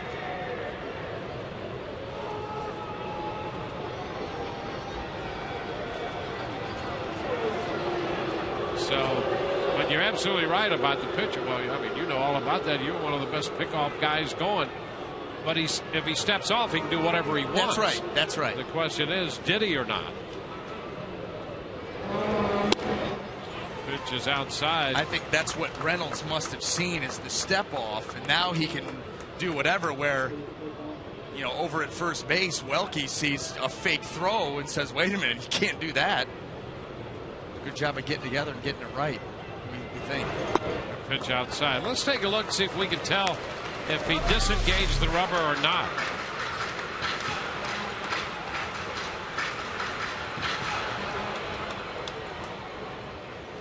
He didn't move. That's a balk. That is a balk. That's a balk. That was a hop one move. That should have been a balk. There was no stepping off the rubber, clearing it, and then becoming an infielder. I mean, that was just a move to first. Yeah. It's 3-1. You know, the other night on that balk, and we talked about it, and it was you know, the change of direction that got the A's in trouble in that. The ground ball down to third beneath the glove of Sizemore. Here comes Joyce to the plate. He's going to score. Into third base goes Rodriguez, and down to second Jennings, and the Rays have another run to take a 3-1 lead. Joyce scores from second. Rodriguez hustles into third, and Jennings winds up at second with a run batted in. A ball that probably should have been at least snagged by Sizemore. That gets under his glove. Coming up, Willingham coming up with the throw, and that was cut off. But there was no chance to get Rodriguez at third. So a base hit for Jennings to drive the run home. The Rays lead 3-1, and now the Rays have men at second and third for Johnny Damon. Well, they got him up there one way or the other. Pitch is down. 1 ball, no strikes. That was really strange to see the umpires call a balk and then rescind it, send the runners back, and then on the replay see that he didn't disengage the rubber. Apparently they defer all balk calls to Jim Reynolds. He must be the I don't know, the residing expert on balks in this crew. Because he got the last one, and then this one everybody calls a balk, and it clearly was, but no. 1-1 the count to Damon. That's down into it. We were talking about the other night, and it was the change of direction that you talked about. Yeah. That did get the A's in that one. And that's going to be one that's up to individual interpretation also. Well, I mean, Jim Reynolds may have, because we talked to Ray Fosse about it. He said that's one that they've changed that rule. That if you go up, start down before you turn with that leg, before you spin, that is a balk. But he was the only one that called it, and he had the worst angle. I talked to Bob Melvin to ask him what Reynolds told him. And it was pretty interesting. It was a foul ball. And he said, we talked about, whether he had gone beyond the rubber or not, whether that made any difference, and whether he cleared it or not. But he started one way, came up, then came down, and then changed and went another direction, and that was the problem. And Reynolds said, in spring training we talked to all the teams about that, and Melvin, who's the interim manager, said, hey, I wasn't in spring training, I wasn't in camp. Pitch is down, and a walk now to Damon. So the Rays have the bases loaded, and And so the long and the short of that, it's what he's basically saying that he can do whatever he wants on the rubber in that situation, so long as he does not change directions. And the general thinking was that in this situation, that's right. But another crew, it might be seen differently. How about the guys that are on this crew? Yeah. I mean, Jim Reynolds called that from first base. He's looking through the back of the pitcher. Was Moscoso. Here it is. Let's go. Look at that balk from the other day. This is where he gets into trouble. Okay, leg up, and then it starts down before he spins. Okay, up, down, and then spin. That's where he got into trouble. Now, the thing about it is that a balk? Yeah, by what they're calling now, that's a balk. However, Jim Reynolds is the one that called it. He was umping first base. He was behind the play. Andy Fletcher, Tim Welke, they didn't call it. They had better angles. And then right there, that was a clear balk by Trevor Cahill. All the other guys are calling the balk now just to get into the routine of calling one. And getting overruled. And he calls it off. Here's Evan Longoria. And the pitch to Evan is a ball. It's 1-0. We need Bob Davidson in here. Hey, that'd be the only guy that could overrule. Yeah. Bob Davidson light. Pitch is a strike. It's 1-1. Well, you know, that balk call, it's one of those that truly 90% of the time, we have the replay that we can try to dissect it. The fly ball into center field. Sweeney will come in to make the catch, and the Rays will settle for a 2-run inning. We're at the end of 4, and it's a 3-1 game. Tampa Bay.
Weeks leads it off, and the first pitch is a ball.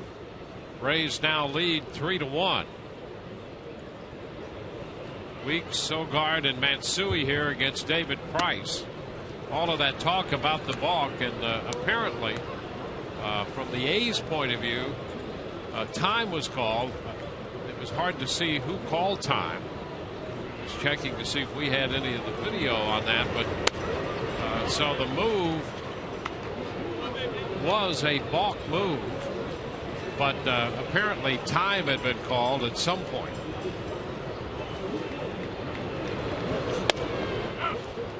That's a strike. Whatever. Well, Bob Melvin came out as if he thought time was called, but he might have been the only guy along with Jim Reynolds to see it. There's a long shot off the bat of Weeks into that deep triangle, and Weeks can fly. He's going to go head first into third, but he could have gone in standing up. That's his 6th triple of the year since being recalled. Well, here's the deal. B.J. Upton plays shallow anyway. Jamile Weeks, I'm sure he's a little bit more shallow than normal, but he jumps all over that pitch. And B.J. just not able to get to it. That's big boy land out there. And then in the throw carried a little bit too much air on it too, and Jamile Weeks speeds into third. But boy, oh boy, you hit a ball that far out there with his kind of speed. Begging for a triple. So Weeks has been on all 3 times today with a walk, a single, and a triple. Derek Sogard fouling it back, strike 1. So this game showing signs of being a back and forth contest. The Rays scored a run in the 3rd, only to see Oakland come back to tie it with a run in the 4th. The Rays grabbed the lead in the bottom of the 4th on the home run by Kochman, added another run to make it a 3-1 game, and now Sogard, who fouls this one off. The A's have a man at third, nobody out, and they threaten. And they do. And you know what? Yeah, nobody out. You got 2 strikes here. Powered 2 fastballs. Now, this is another situation for David Price. You got to put him away. Left-handed hitter, you got to strike him out. And he does with a fastball. Climb the ladder. Sogard's going to have to protect.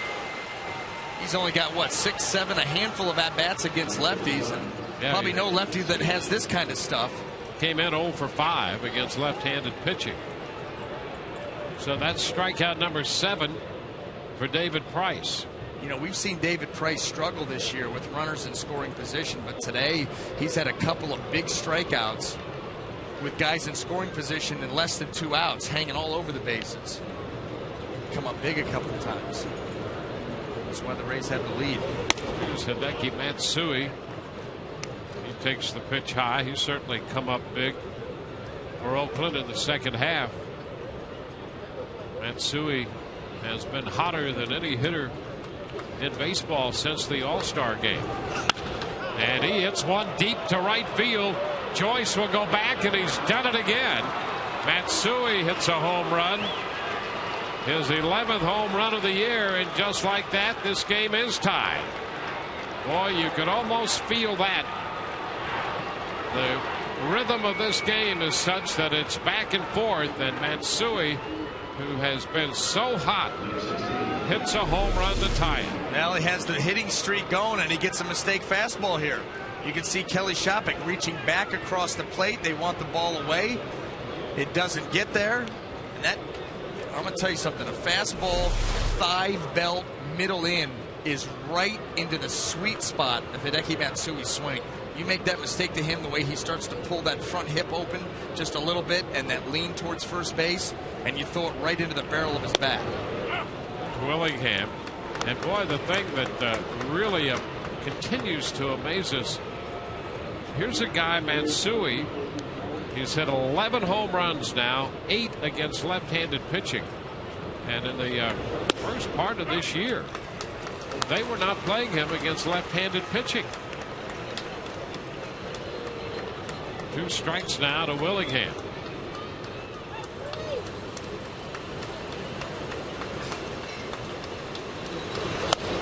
Pitch is high, 1 ball and 2 strikes.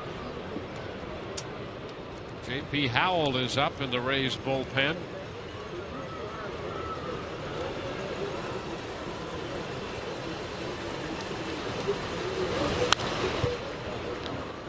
Foul back. You know what that is, too? You know, we talked in the open about David Price being victimized by extra base hits.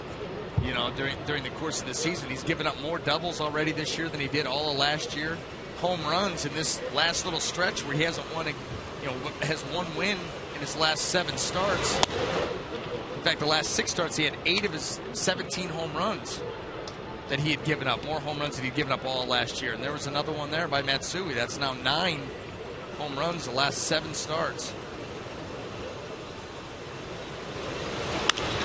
The pitch popped up Short right, Zobrist out, Joyce in, and it's going to be Matt Joyce to make the catch for this one. 2 gone. So that's where you start to break down David Price's numbers, and you look at the fact that, well, he's not walking nearly as many. I mean, coming into the start, he had 35 walks, in 155 innings. That's impressive. But what has happened is the runners in scoring position average is up, and the fact that there's more guys with extra base hits, you've got a lot more guys out there in scoring position. So more opportunities. And then you add on to the fact that he's given up 3 more home runs than he did all last year, and you understand why the numbers aren't quite the same as they were a year ago. DeJesus, who is 2 for 2 today. 1 ball, no strikes. This pitch here is going to be pitch number 100. Comes here in the 5th inning, and it's a strike. 1-1.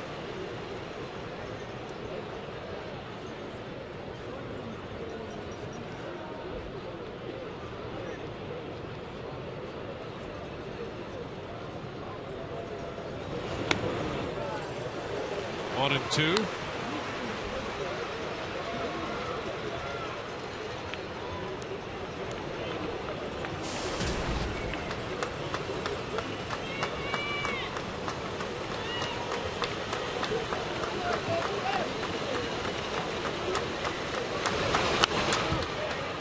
Stays alive with a foul ball into the screen. How about this? With Oakland having 3 runs right now, David Price one run away from giving up 4 earned runs. Something that this year, 23 starts coming in, he's given up 4 or more earned runs 9 times out of the 23 starts. Last year in 31 starts, he did it 3 times. Pitch down, 2-2. I mean, 9 out of 23 is a pretty high percentage, especially when you go back and you look at a year previous and you say, wow, he only did it 3 times in 31 starts. Well, what that tells you, watching him as we have over this period of time, he's throwing the ball as hard as he ever did. But he's got to get another pitch consistently into play here that he can command. Well, he's been through the league a couple of times now. Yeah, that's right. And you're right. Everybody's saying, okay, you know what, let's not worry about the breaking stuff. If he gets you on it, he gets you on it. Sit fastball. Sit fastball, and he makes a mistake and try to make him pay. That's still not easy because he does have the good velocity in the late life. And a base hit in the center field off a fastball. DeJesus is 3 for 3. Now, DeJesus coming in was hitting 146 off left-handed pitching, and he's 3 for 3 off a very good left-hander here. And, you know, David DeJesus early in that bat swung at a couple breaking balls, didn't look good doing it, but never got off the fastball. And here he gets one, not even in a good location for a hitter. I mean, that's down and away. Meant to be in, but down and away. But he stays right on it and shoots it right back up the middle. Just all they're doing. Sit fastball. For the first, and DeJesus is back in. You know, here's the other side. You mentioned the walk total being down. Almost implicit in that statement right there is that even though he throws, let's just call it 95, give or take, there's a strike to Sizemore. There may be, because there are fewer walks, a greater comfort level in there against a guy who should be really intimidating with that kind of hard stuff. 1-1, and they're zoning him down. I see where you're going. Yeah, I mean, you could say, hey, this guy's not walking anybody. Yeah. I mean, 35 walks, 155 innings. He's going to be around the plate. Go up there, dig in, and go to Hackett. Yeah. 1-1 the count here. Pitch is down, so it's a 2-1 count. So you've got to make some people uncomfortable.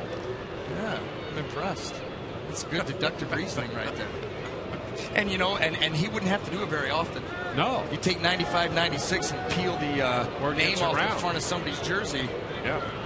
Right, message sent.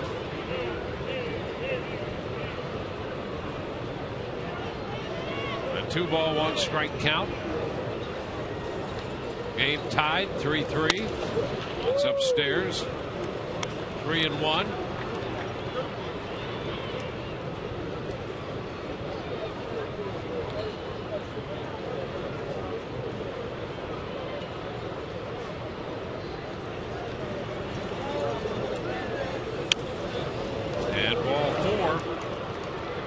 DeJesus moves to second on the walk to Sizemore.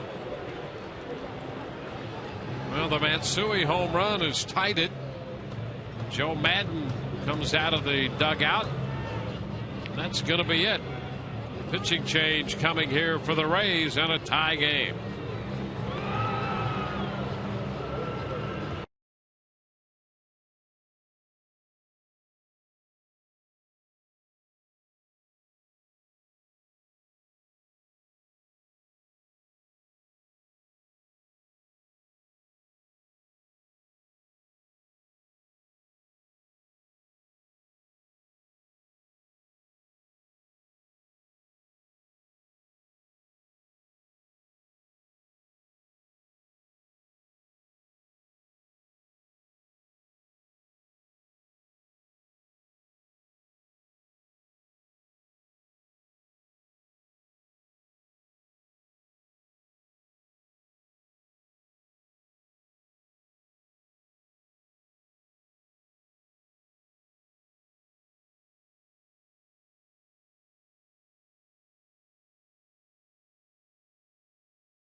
David Price gone after 4 2/3 and 110 pitches, and he leaves with 2 men on base, and Ryan Sweeney, the left-handed hitter, up here.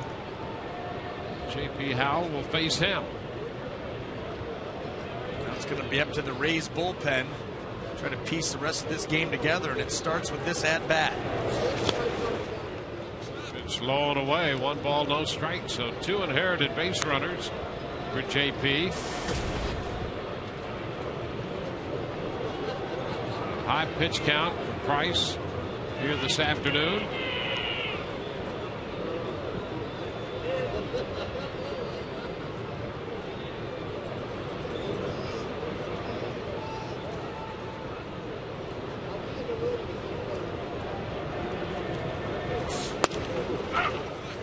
A strike makes it 1-1. 3 runs charged to Price so far, responsible for 2 on.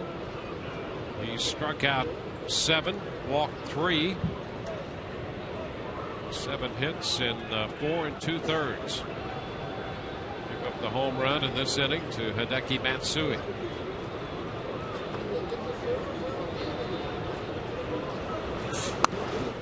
That pitch from JP is upstairs.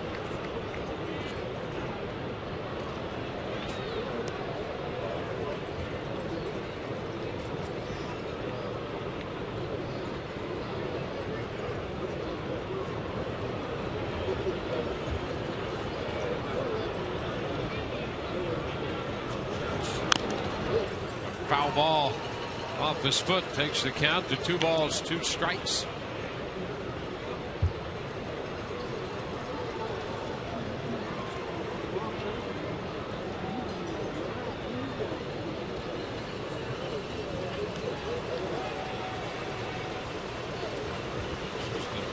Shortest outing in terms of innings for Price since back on the 29th of April when he pitched 4 1/3 against the Angels.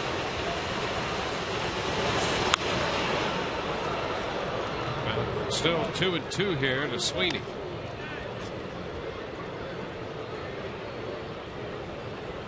Left that game having allowed 5 runs, making 98 pitches.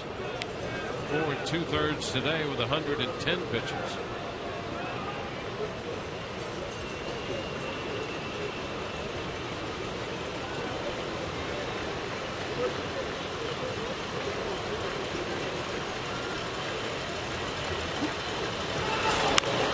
Ball, that's fouled. For the Rays dugout, the count is still 2-2.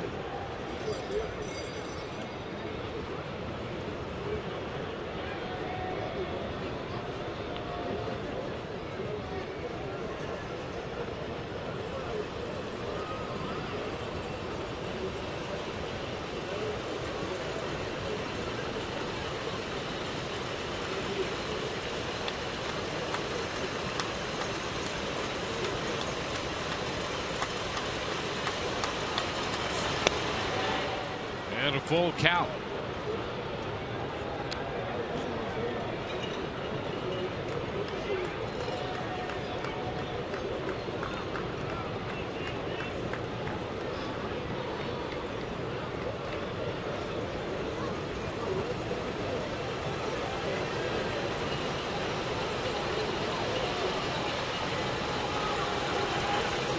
JP's pitch, 3-2. And it's fouled as Sweeney reaches out. Keeps the at bat going with a foul ball out of play. Weeks triple started this inning, and with one out, Matsui homered off Price. The fourth home run Price has given up to a left-handed hitter this year, and the fifth in his career. Ellsbury, Granderson twice, and now Matsui this year.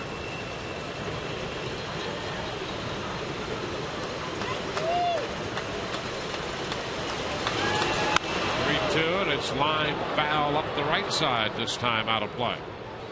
Sweeney fouling off just about everything that JP has to offer. The breaking balls on the plate, off the plate, fastballs in, fastballs away.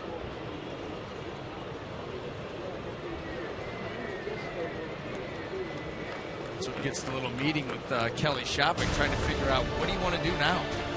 Yeah. Made 9 pitches so far. So he's gone through the Rolodex of pitches.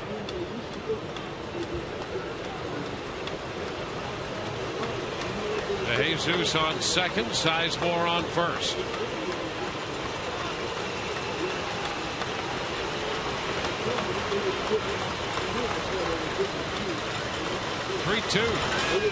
And he walked him. Sweeney gave it a look, checked, and the bases are loaded. 10 pitch at bat to draw the walk. Now the switch hitting catcher, Landon Powell. Powell struck out swinging in the second and was called out on strikes in the fourth.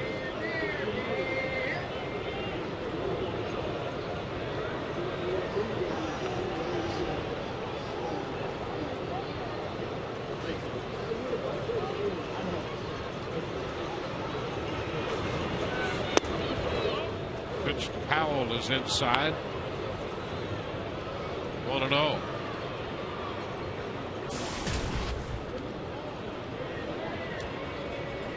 Oakland now with 3 runs, 7 hits, and they have the bases loaded. 2 gone in the 5th.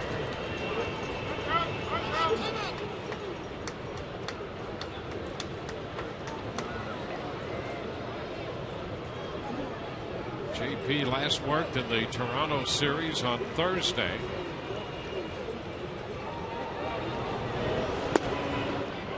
He's behind Powell, 2-0. Powell got the final out in the 8th inning of that game.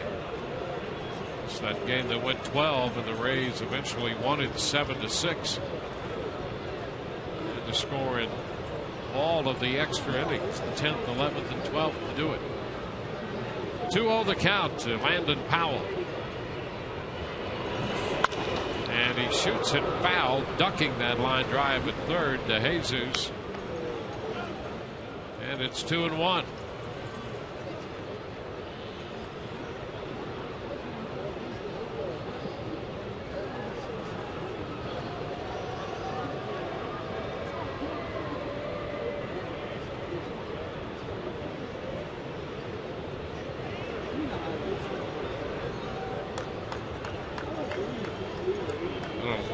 Top half of the 5th.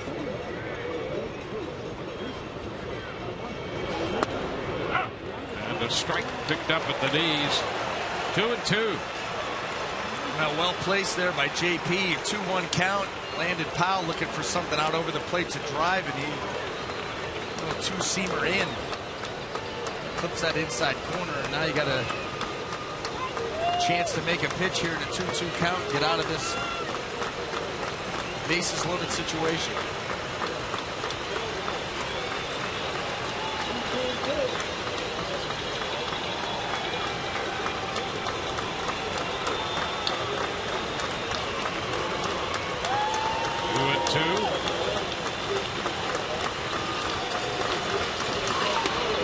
This one skipping by Shopik, and down the line from third comes to Jesus with the go-ahead run. That makes it 4-3. Well, JP made a very good pitch on 2-1 to get it to 2-2, and then he tried to make a perfect pitch on 2-2, really trying to come in with this fastball and perfectly place it, and he just yanks it. Just yanks it, catches Kelly by surprise. Off the glove it goes, and A's run, comes home. Ugly play.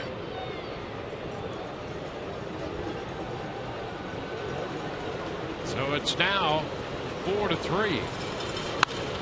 Powell fouls this one, and he has Mike Gallego doing some fancy footwork to get out of the way of that one, his third base coach. Now, he made a play yesterday picking up a foul ball, but he was going to dance out of the way of that one. Hit hard enough.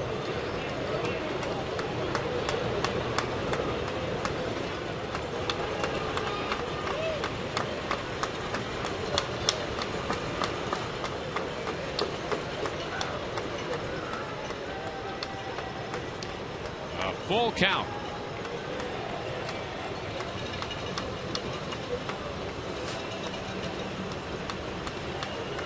AP walks Sweeney. He's 3-2 to Powell, and a strike on the outside corner. That one retired the side, but Oakland comes up with a big inning. They scored 3, 2-run homer and a wild pitch. It's 4-3 Oakland.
Time for the Keep Your Edge Spotlight, brought to you by Just for Men Mustache and Beard. Casey Kochman belted a home run in the 4th inning. Hit the foul pole off a changeup. And Casey has hit his home runs on a variety of pitches, giving the Rays the edge. You can keep your edge with Just for Men Mustache and Beard. He's homered off a fastball, a changeup, a cut fastball, a slider, a curve, and now a changeup. And here's Ben Zobrist popping one up foul, and that's out of play. Strike one.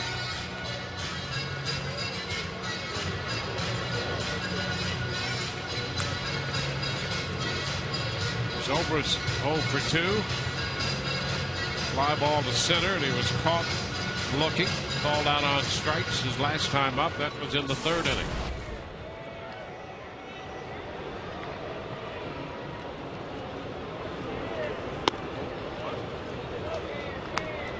One and one to count.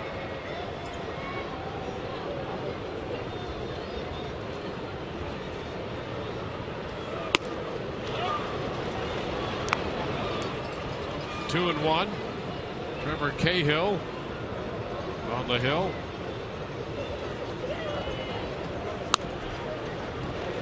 Now it's a 3-1 count. The Rays sent 8 men to the plate in the bottom of the 4th. Oakland sent 8 men to the plate in the top of the 5th. Ground ball, first base. Gonzalez will make the play unassisted. So Ben is 0 for 3. Now this is just a reminder to look for the Miller Lite Taste Greatness moment later in today's game.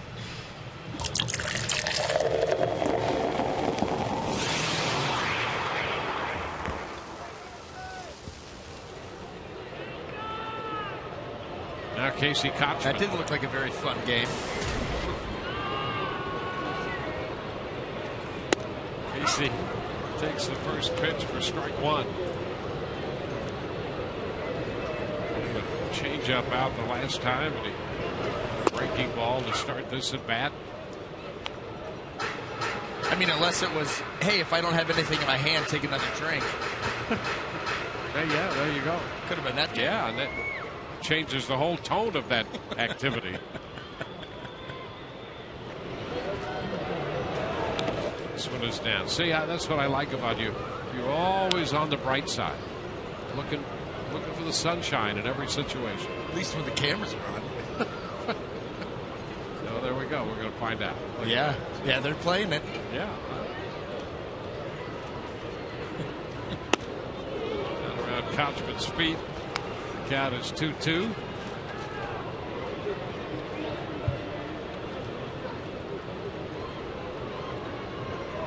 The Rays have divided the first 2 here with Oakland. And there's a shot by Kochman. Well hit. That's going to be caught in front of the wall by DeJesus. Well, he's doing a little bit of everything here the last couple nights, and he made a nice catch on a hard hit ball by Kochman. Not enough air underneath it. That ball was smoked by Casey, but it was on a line.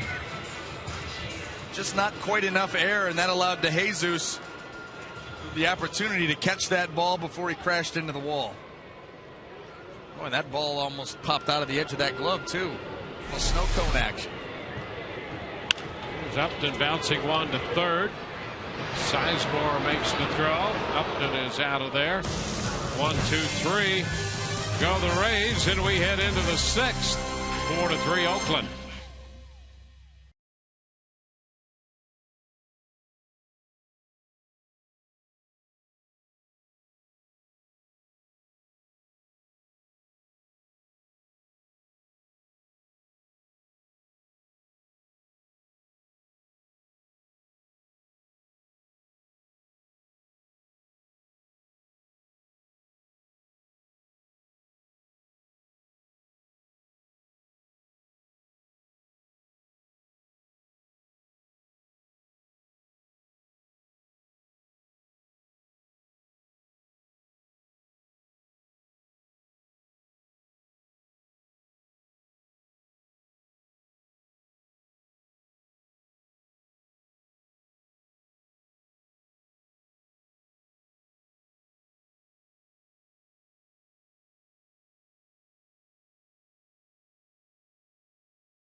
Alex Cobb, after he left the game last night, Cobb went to St. Anthony's Hospital. What happened, they said, was discomfort in his hand.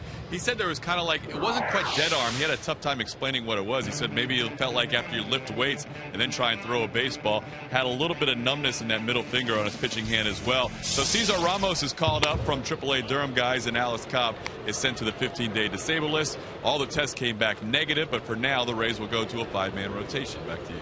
All right, thank you very much. Hannah Rosales leading off here in the 6th. 1-0 to count. A little ground ball to third. Longoria takes care of that. So Rosales is out of there. Longoria to Kochman. 1 up, 1 down. Well, the NFL is back, and Fox's coverage begins with a preseason special as the Buccaneers head to Kansas City to take on the Chiefs. Coverage begins on Friday, August the 12th at 8 Eastern, 5 Pacific in high def, only on Fox. So with one away, Jamal Weeks has been on base all 3 times with a walk, a single, and a triple. The pitch outside. 1 ball and no strikes to count. Remember that balk call a long time ago in the early part of this game? Yes, I do. It apparently has taken on a life all of its own. It was a balk call. We saw the umpires call it. We saw them wave the Rays runners from first and second to second and third. And then we saw them call the balk off and send the Rays runners back. Now, as it turns out, it was somewhat academic, but in explaining this, and this is a little premature because the word got back apparently to the official scorer that time had been called. The fly ball into right, and it's going to be caught by Joyce, so Weeks is out of there. And in the middle of all of this, there was a ball loose, I guess, from the bullpen up the right side that rolled into the infield on the right side. But back to that balk call, the word was that time had been called, and so there was no balk, and the runners were sent back. Specifically, we're getting word that the scorer said the time was called by the second base umpire, Andy Fletcher. But when we look at what happened, Fletcher was calling the balk. Yeah, real simple. You go back and look at that video. Andy Fletcher's the one that called the balk, so I hardly think that he called time. Stokard grounds out. Rodriguez to Kochman. 3 up and 3 down. So who knows what really happened. 4-3 Oakland.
Baseball brought to you by Hyundai. People are talking about Hyundai. Uncensored. See what they're saying at Hyundai.com. By Subway. Eat fresh. And by Autoway. Autoway is part of Auto Nation, the largest automotive retailer in the country, so we can do big things. I want to know what they're saying about that guy. That's an interesting lounging position. Well, just so he doesn't go to sleep. Yeah, Who knows? He could wind up in Galveston. Right? All the way across the Gulf. Matt Joyce leads off the bottom of the 6th. And the pitch is low. 1 ball and no strikes.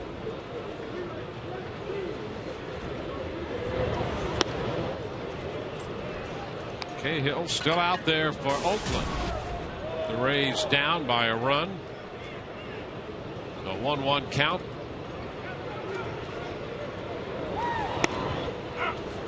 Comes back and catches the strike zone. 1-2 now.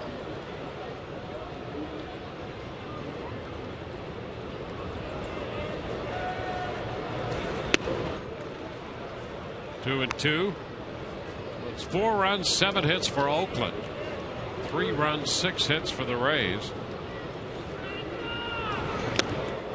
And Joyce swings and misses. Powell with the toss down to Rosales to complete the strikeout. Now let's take a look at the AutoWay text poll. Text your answers to 789-789. Standard message and data rates apply. In keeping with the theme of the weekend, the 80s night, 90s night, the great musical acts that the Rays had here, what Ray would make the best rock star? TB1, Evan Longoria. TB2, Ben Zobrist. TB3, Johnny Damon. Or TB4, Kelly Shopping. Of course, Evan Longoria, we heard about yesterday with the drums, getting the private lesson. Well, here's Robinson Chirinos missing a breaking pitch there. He's pinch hitting for Shopping. How about that? So the Rays here down by a run, trying to inject some offense into the game. 1-1 the count.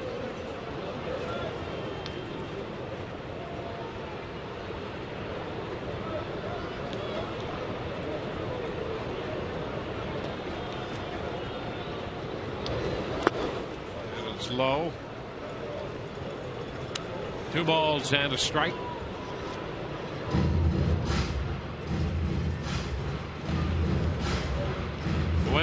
Brian Fuentes busy in the bullpen for Oakland. Joel Peralta is up in the bullpen for the Rays. Chirinos takes that pitch for a strike. 2-2. Here's Peralta.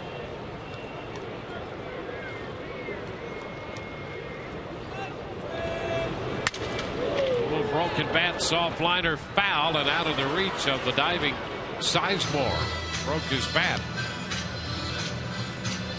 Yeah, full swing, and the ball goes that far. Unless you're 6, that bat better be broken.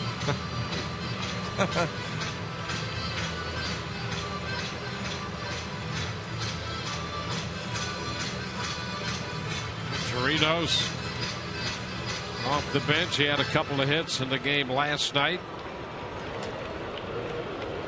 7 runs batted in have come in the last 4 games.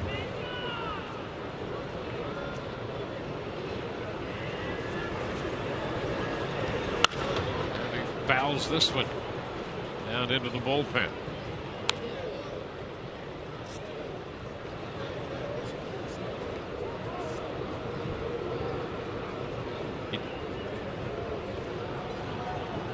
A 2-2 count. Stayed inside. He tried to come back with a curveball, and the count is full.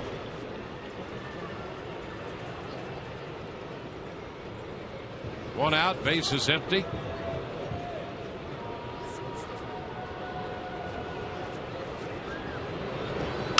And a chopper shortstop. Sogard sets himself and throws.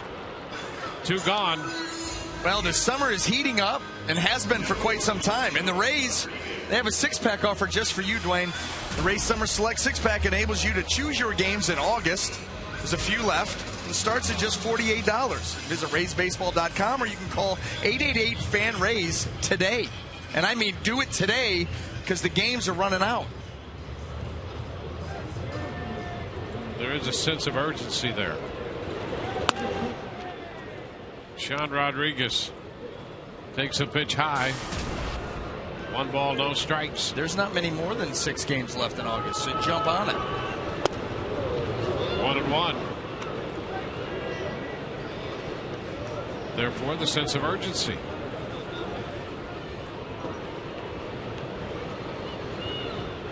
Two outs in the 6th.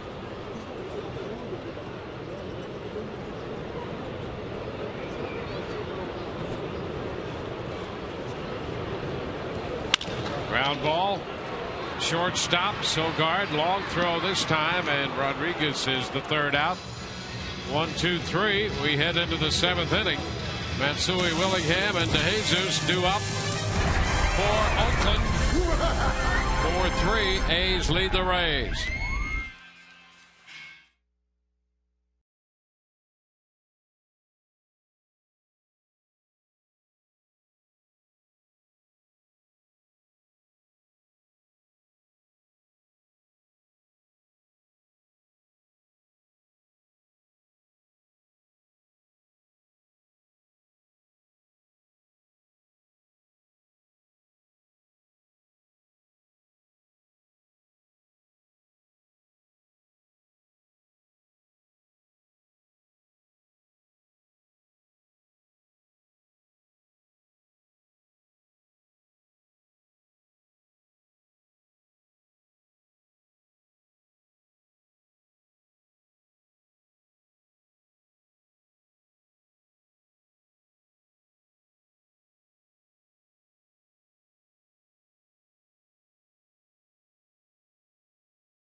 Open the scoring when Johnny Damon's ground ball got a run home.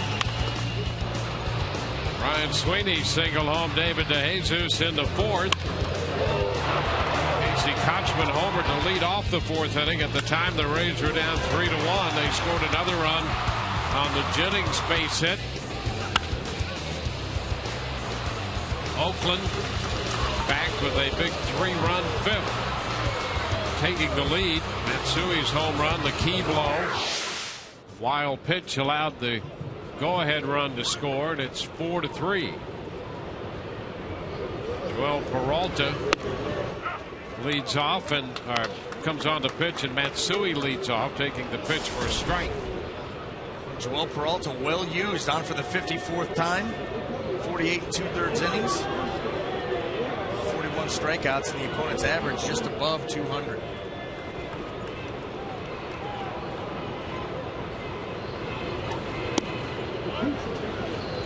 One and one to count. Did you say 0-2? I'm not sure what I said. Should have been 0-2. 1-1 right now. Yeah. Can't get them all right.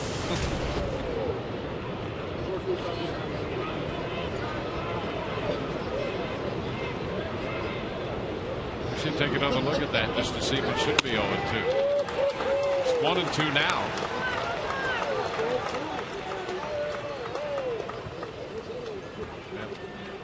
Let's take a look at that pitch and see. Well, here it is. I'm banking strike. Wow. Easy strike. Hey, you could umpire from up here. You can do a lot of things up here. Yeah. 1 ball, 2 strikes. That's one of the truest things that was ever told to me. We're in a rain delay with manager Mike Hargrove, and I was with the Indians, and he said the further you get away from this game, the easier it looks. Absolutely. Whether you go in the dugout, into the stands. He said you watch a game on TV, it looks like a piece of cake. Yeah. Like, come on, just keep throwing it there. You can't hit it. Yeah. Until you get out there and realize the speed of the game and the skill set of the players, it's a lot tougher. Into short right, out of the ship. Zobrist will make the play. Yeah, that's absolutely true. it's so easy when you watch the game in your living room or from where we are in the stands. It's not an easy game. It's not an easy game physically as well as mentally. Well, no, because it's built on failure. Yeah. I mean, you're a hitter and you're a good hitter. You're going to fail 70% of the time. So you better learn to deal with it and stay positive and continue to have a game plan when you go up there to hit. Josh Willingham puts it through the hole into left, a base hit. Past the diving Sean Rodriguez. No, that's the thing. It's a game built on failure, and it's every day. It's every day. I mean, you wake up, it's another game, another set of challenges. They can mentally just wear you down. But not if you're Joe Madden. I'll tell you, managers, that's a tough spot too. And I don't care what team or what city, what league you're in, managing is a challenge. That's why they call it managing. You've got personalities, you've got egos, you've got a lot of things you've got to deal with. It's not coaching. You have to manage an entire roster of players. DeJesus now, he's trying to bunt. He's done everything else. He's singled, doubled, singled. He scored a couple runs. He made a great catch in the outfield. Now he's trying to bunt his way on. Yeah, as tough as it is, and guys still want to do it. Well, yeah. I mean, right, Bob Melvin's the interim manager of the A's. If they go to him tomorrow and say, we're going to hire you next year and the year after, how about it? I'm there. Where do I sign? Yeah, let's go. But it's a tough job.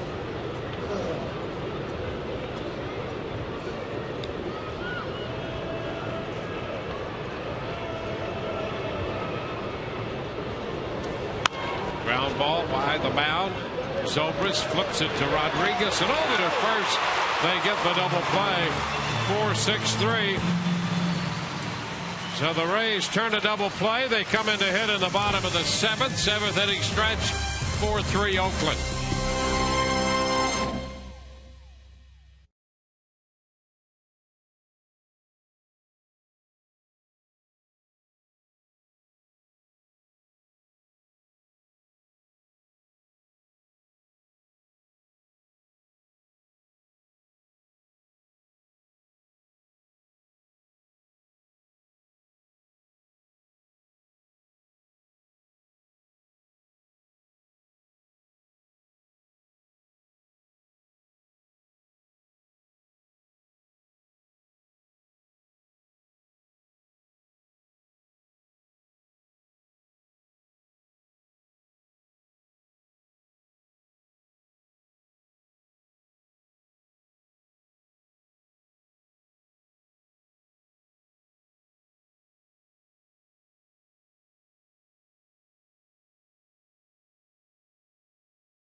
Three the score. We're headed into the bottom half of the seventh inning at Tropicana Field. You can celebrate that special occasion by purchasing a game used lineup card, a baseball or autographed items from your favorite Rays players. They're one-of-a-kind items and can be purchased at raysbaseball.com/gameday or at the team store at Tropicana Field. Well, the Rays are down by a run. They're going to see a new pitcher. The left-hander Brian Fuentes enters the contest. Now on for the 52nd time. A lot of decisions. 2 and 8, 12 out of 15 in the saves. He's worked 45 and 2/3 innings. Opponent average 254. And he will be facing the top of this Rays lineup, Desmond Jennings.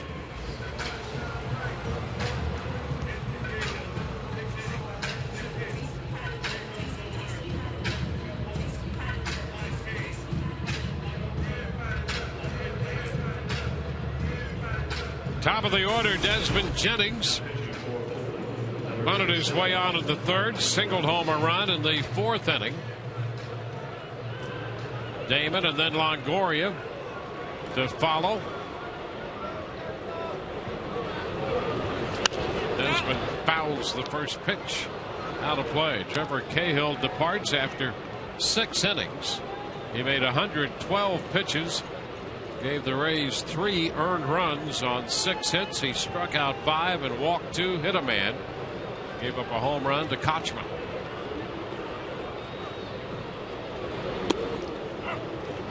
And a strike on the edge. 0-2.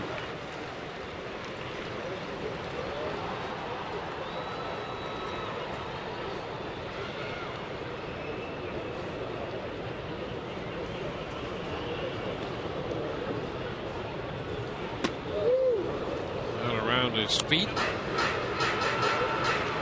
Ball, 2 strikes.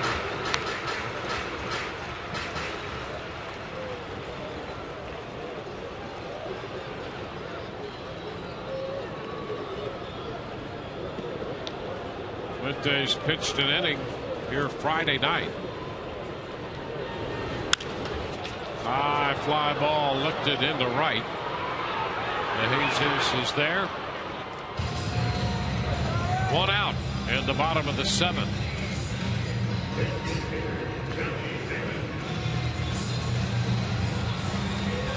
There's Johnny Damon. Reached on a fielder's choice. That drove in a run. Also picked up his 10th stolen base of the year in the 3rd inning, and he walked in the 4th.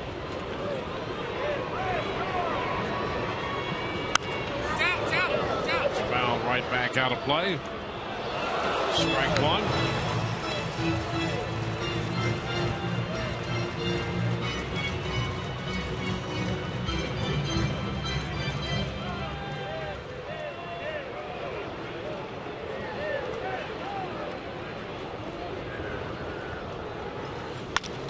Damon loops it into left, but it's going to stay up, and Willingham makes the catch. So 2 gone. Evan Longoria is going to be the hitter. He touched Fuentes for a home run in Oakland.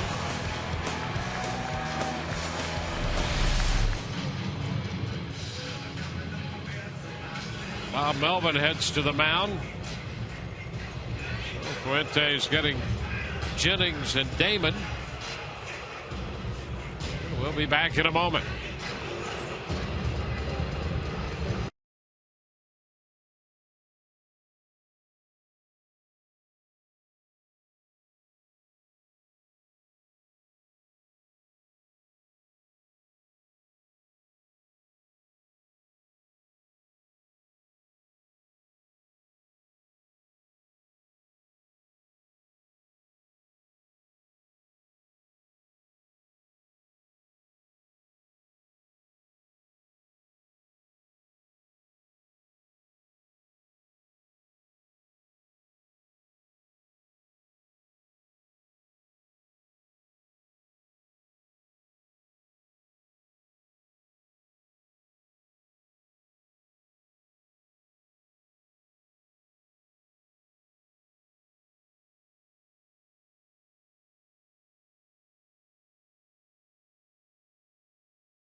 Welcome to Rays Sunday Baseball, brought to you all season by Hyundai.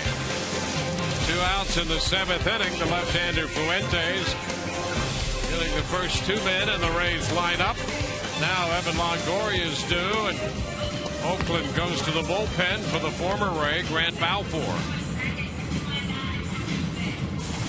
Balfour on for the 45th time, a 4-1 record. He's got 18 holds, and he's already talking to himself. Well, he's ready to go. Oh, that's standard fare. Oh, yeah. For Grant Balfour, as you well know.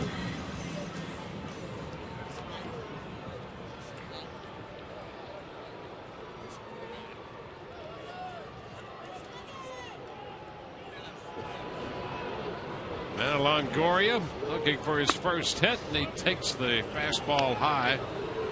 1 ball and no strikes.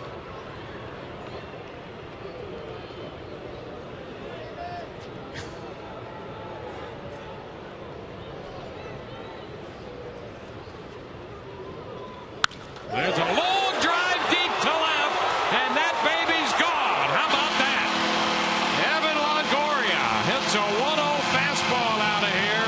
His 16th home run of the year, and this game is tied. Longoria connects off Balfour. It's a 4-4 game. Now that was just a no-doubter fastball. Evans looking fastball. Power on power. Just mislocation.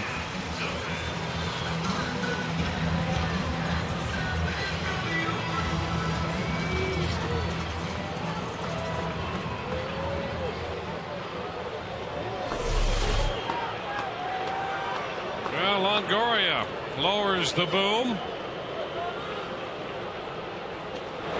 Here's Ben Zobrist. The pitch is a strike. Evan homered off Brett Cecil in the Toronto series.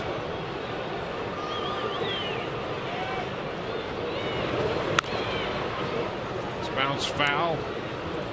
2 strikes. So here we are, tied in the bottom of the 7th now.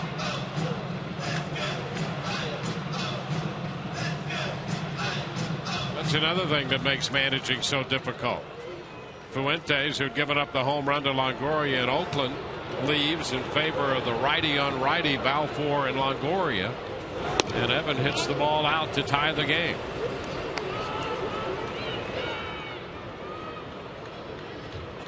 One ball, 2 strikes.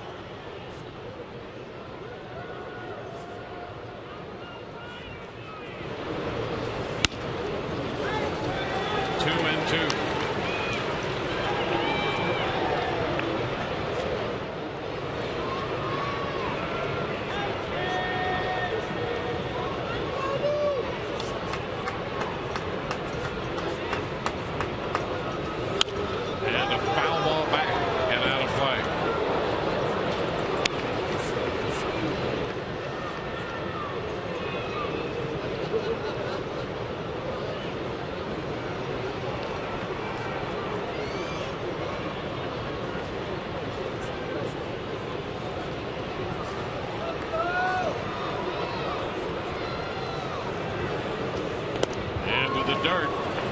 So the count is full. A home run hit by Longoria off Balfour. 4th home run of the year given up by the Oakland right-hander, and all 4 of those have come on the road. This one has tied the game.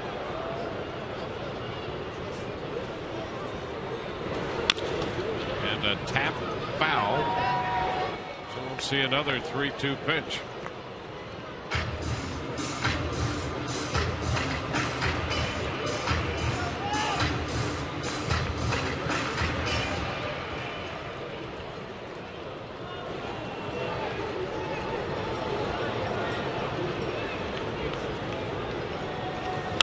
And a hot shot. That's a fair ball. Extra bases. Zobrist heads for second, and he's in there with the double, and Bob Melvin's going to come out and argue with Tim Welke.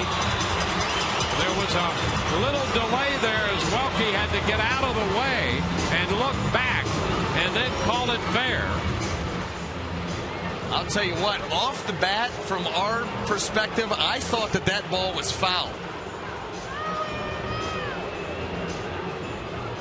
Well, Melvin's going to get Welke to confer with Mike DeMuro.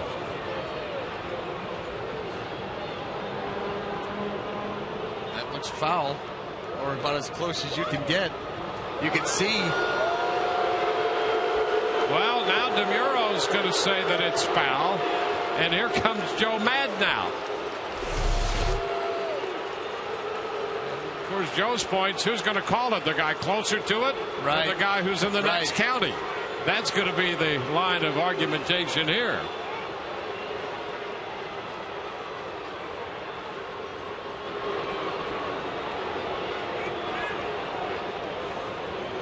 So Zobrist being called back to the plate. That liner up the right side. The original call by Welke overruled. He had asked the plate umpire DeMuro for help. You certainly understand Joe's point here, because the line drive, I mean, the first base hum, it hit right at his feet. However, I think in this case the umpires did get it right, even though it's coming from a different perspective. Yeah, and Joe's other point is, hey, you made the call. Right. You called it fair. Did you see it fair, or did you see it foul? I don't think he saw it. Well, but he made the call. Right. I think he guessed at it because it was hit, and it hit to his right side, and it hit in front of him. Watch, he's trying to get out of the way. And because it missed him to that side, I think he just guessed and said, well, if it hit that side, got to be fair. Right there, he's still trying to make up his mind. That ball was hit right at his feet. He was in self-preservation mode. Yeah. Yeah, I mean, it's a tough spot for Welke to be in, and you can see both managers, the points they were trying to make. And the bottom line is, as we said before, the aim is to get it right. Zobrist pops it up. Powell didn't find it immediately, but now he locates it, and he makes the catch to retire the side. Fans not happy with the way all that turned out, but they are happy with Evan Longoria's home run off foul 4 to tie this game. It's 4-4.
Home run hit by Evan Longoria as we go to the 8th.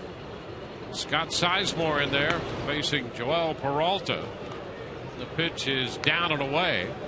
A breaking ball. 1 ball, no strikes.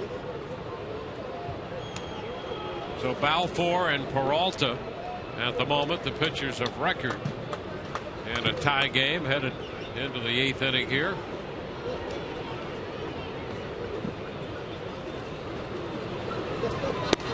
Pitch down and away. 2-0.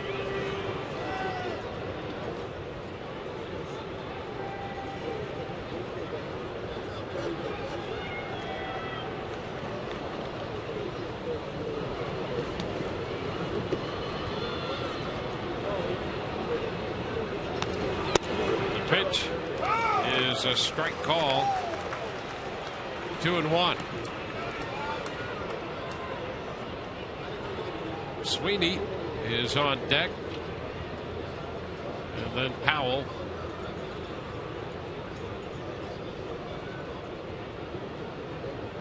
David Price started for the Rays, 4 2/3.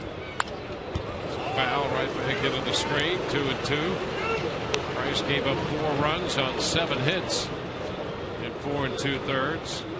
J.P. Howell worked an inning and a third. Now Peralta, he worked the 7th.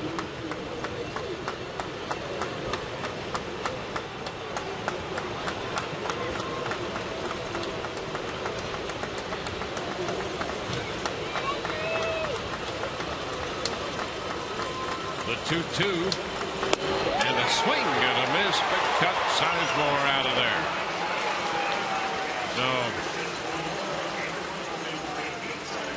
Now that's the split finger there for Joel Peralta, although not a whole lot of dip. Acted more like just a straight change. Sizemore fooled more on the speed than any kind of movement.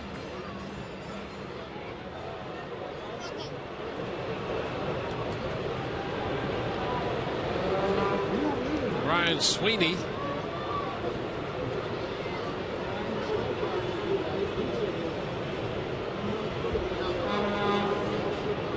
Sweeney drove in a run with a base hit in the 4th. Pitch low and outside, 1-0.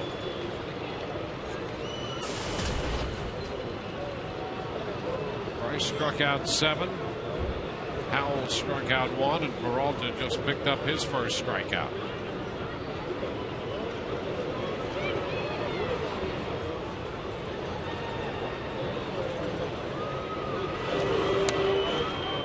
Two and 0.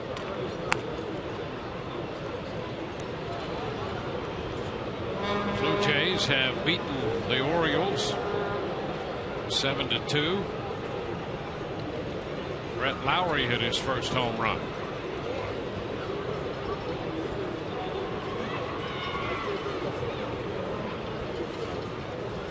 A 2-ball, no strike count.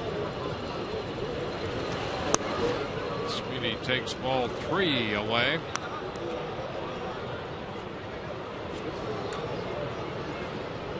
Rays are going to start to get some action brewing in their bullpen here in the 8th inning.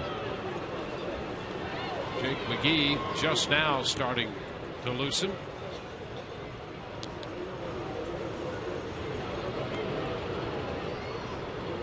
The 3-0 pitch. And that's a strike. 3-1.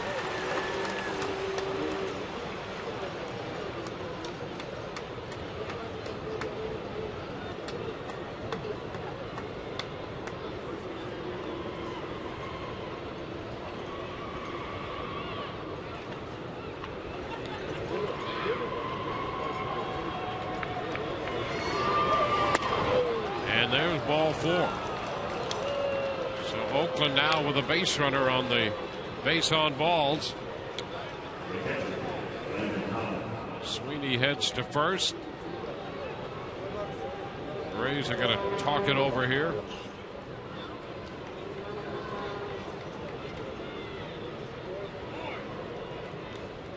Landon Powell, the catcher, switch hitter, here against Peralta. By the way, I know you've been waiting for this. We're getting more definitive word on that balk that was not a balk earlier in the game when we saw Andy Fletcher, the second base umpire, call the balk, and the word was the scorer had received word that Fletcher had called a time, but actually he had called a balk. And we got further word that Mike DeMuro, the plate umpire, had called time. There's a strike to Powell. And Fletcher correctly saw the balk and called it. But just prior to that, DeMuro had granted time. And so the A's were the fortunate recipient of that time called by the plate umpire Mike DeMuro just before the balk was committed. That's why the runners were sent back. Pretty simple solution after all of the confusion. Sweeney back in at first. Was that today? Todd Callis spent the entire afternoon running down all the different angles on that. Well, he's been running down that story.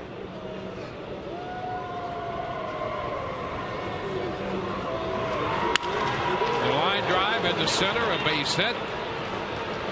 Sweeney goes to second, and Powell is aboard for the first time. It's him 1 for 4. First baseman, A's here, a little bit of a threat going in the top of the 8th. 1 out. First and second. Salas coming to the plate. Rays with another meeting. Previous one didn't work out so well. Well, that last one was a committee meeting. You know what they say about committees. So is it any wonder that it didn't work out?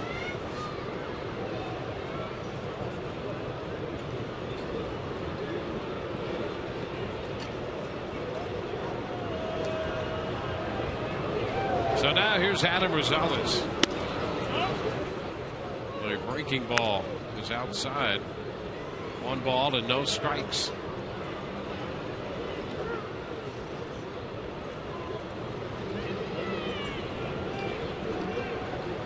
Oakland now with 9 hits.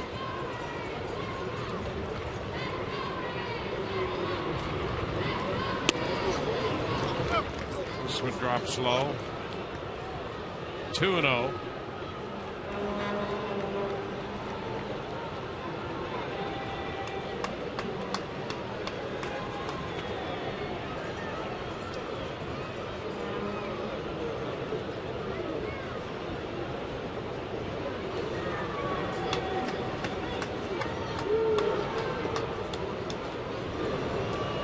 Ground ball third. LaGoria takes it to second out there, and a nice scoop by Zobrist to complete the double play. Zobrist over to Kochman. It goes 5-4-3. And take a look at Zobrist in the middle of this. Bottom of the 8th coming, tied at 4.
Whitney Bank Club, offering extraordinary seating and luxurious lounge and dining areas.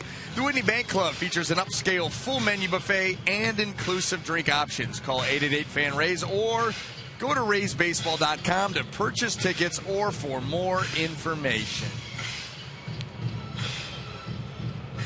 Dwayne, it's all yours. Thank you, my good man. On to the home half of the 8th we go.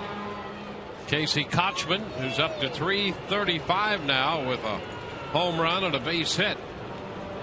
Kochman will lead it off, facing the right-hander Grant Balfour.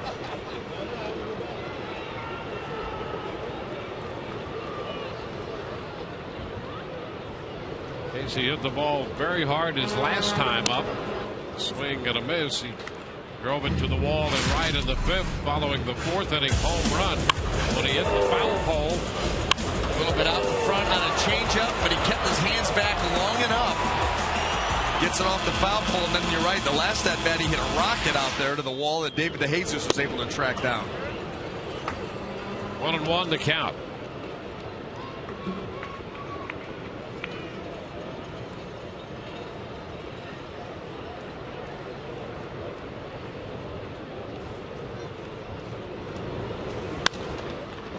Fouls it back.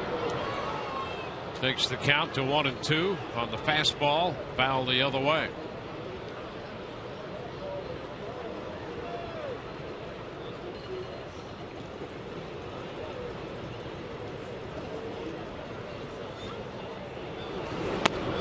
Kochman checks. It's low. 2 balls, 2 strikes.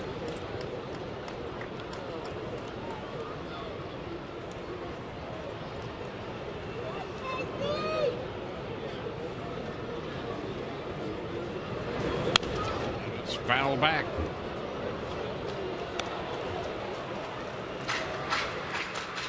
Kansas City leading Detroit 4-2. Top of the 6th inning. And a rain delay. White Sox had a 7-0 lead at the top of the 8th in Minnesota. Last time we checked on that game. And a fly ball lifted into center. Sweeney is there. 1 away. Well, stay tuned immediately after the game for the premiere of Inside the Rays featuring Matt Joyce. Follow Matt's rise to the big leagues and find out the challenges he faced as he developed into an all-star player. Inside the Rays, Matt Joyce debuts today following the game on Sun Sports. Here's B.J. Upton.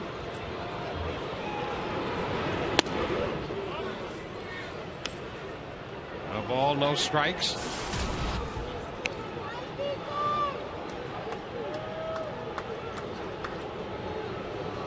Upton hit a fly ball to right. The second, struck out in the 4th, grounded out in the 5th inning.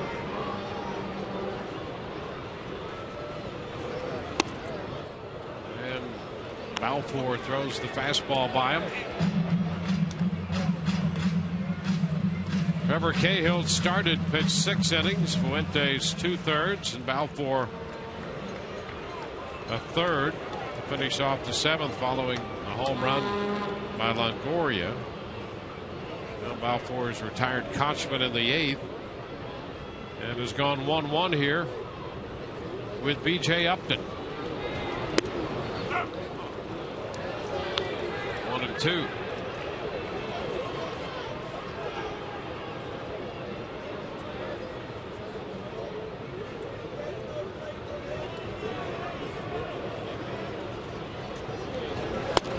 He's out on strikes. Cut and a miss. So Balfour strikes out Upton.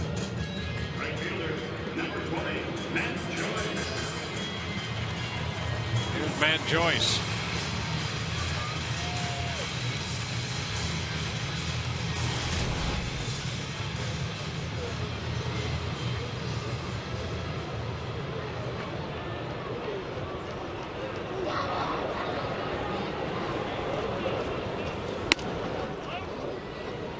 Outside. Joyce singled and scored in the 4th inning. Walked his first time up and struck out his last time up there.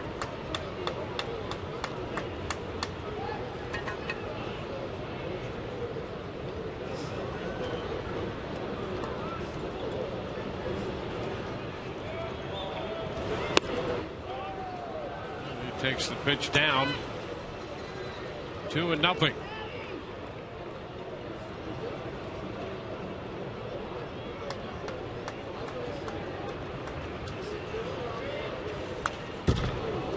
4. Pitched in the game Friday night, 2/3 of an inning, and was charged with a run.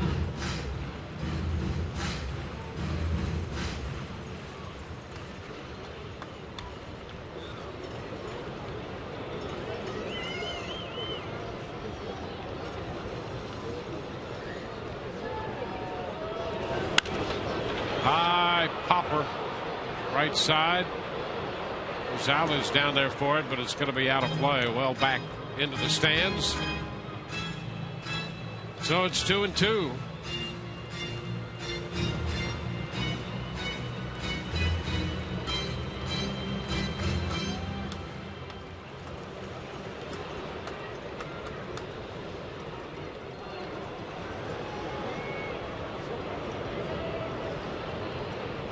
Coming into this outing, lefties had hit only 169 off Balfour this year.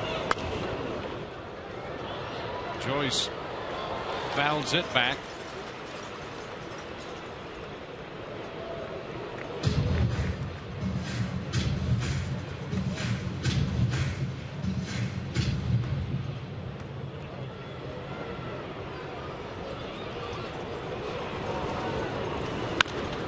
Another foul ball.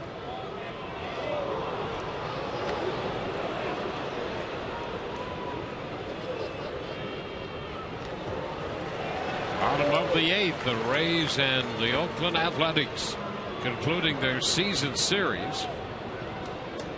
Oakland has already won the season series, winning 4 of the first 6. Foul ball just at the feet of Mike DeMuro.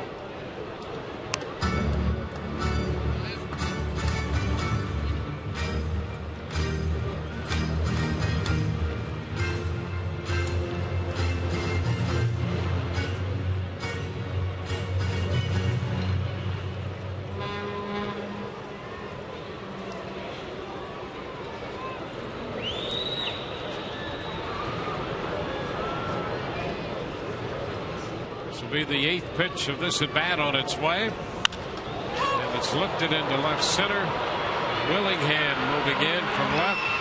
The Rays are up and down 1-2-3. On to the 9th inning. This game is tied 4-4.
Inning or later of the rubber game, tied at 4 as we head to the 9th inning. Time now to check in on our Ottaway text poll question of the night on the heels of the Goo Goo Dolls performance here after the game last night. Who do you think would make the Rays' best rock star? TB1, Evan Longoria. TB2, Ben Zobrist, some musical talent in the Zobrist family. TB3, Johnny Nitro, Johnny Damon. Or TB4, Kelly Shopik. Text your votes to 789-789. Standard message and data rates apply. Back to our rock stars, Dwayne and BA. Glad to see Todd again. We'd received some urgent calls from fans wondering if he was okay. But no need to send out an all points bulletin. He is alive and well, and on top of that rock star question. First pitch from Kyle Farnsworth, while Weeks takes a strike. He is pitcher number 4 for the Rays. Actually, Todd is the rock star of this group. Yo, without a question. They're just groupies. Yep. It's living vicariously through Todd. Pitch outside. No, you know what? No. You're not going there? No, we're not groupies. We're roadies. Oh, yeah, absolutely. Roadies, yeah. Groupie, that's just creepy.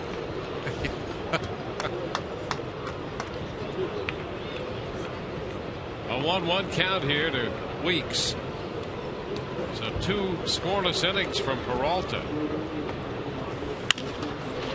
Weeks sends a fly ball to left. Jennings will have to go back and catch it, and does. That's out number 1 in the 9th. Now that's the important one. Jemiah Weeks, who's been all over the bases today. A lot of speed. You want to keep that leadoff man out. Got a tie game here in the 9th inning.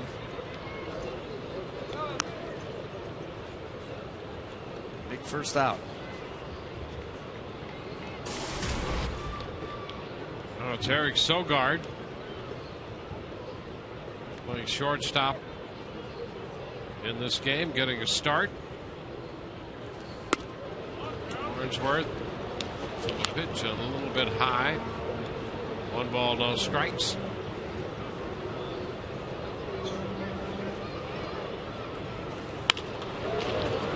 A fly ball center field. B.J. Upton makes the catch. 2 fly balls here to begin the 9th inning. Thrown by Farnsworth. Now Hideki Matsui. Well, the Rays have seen Matsui here on that last road trip, and now on this homestand when he has been at his hottest.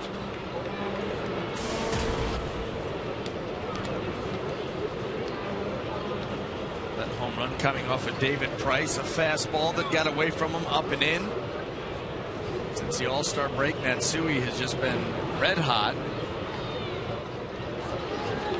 This is where you'd like to see him, 2 outs and nobody on. The pitch is too high. Here's the home run off David Price. You knew that was gone.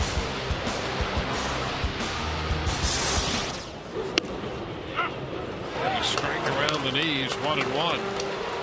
11 home runs on the year, 8 off left-handed pitching from Matsui.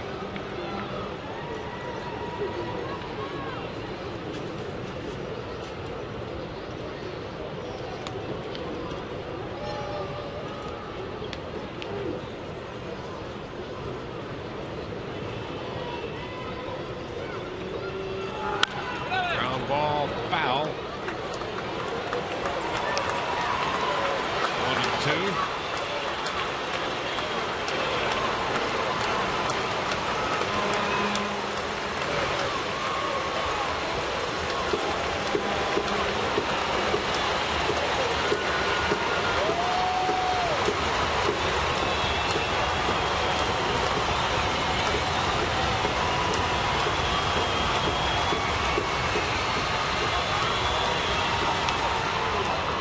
A 2-ball, 2-strike count.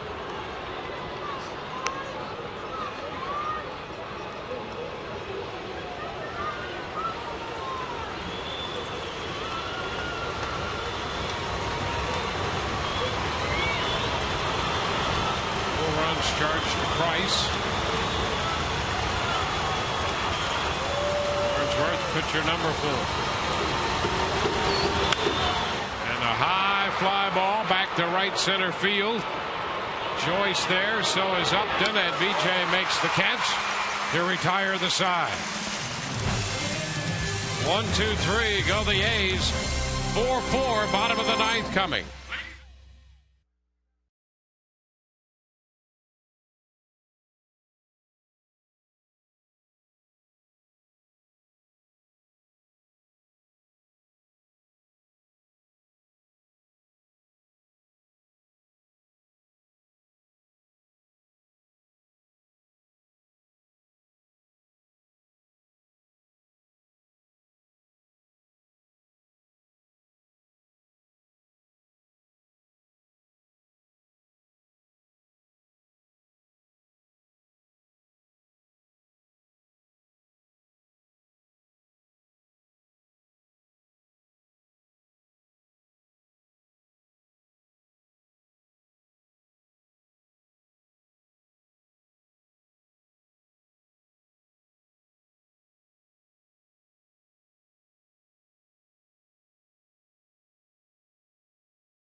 you by Toyota. Moving forward.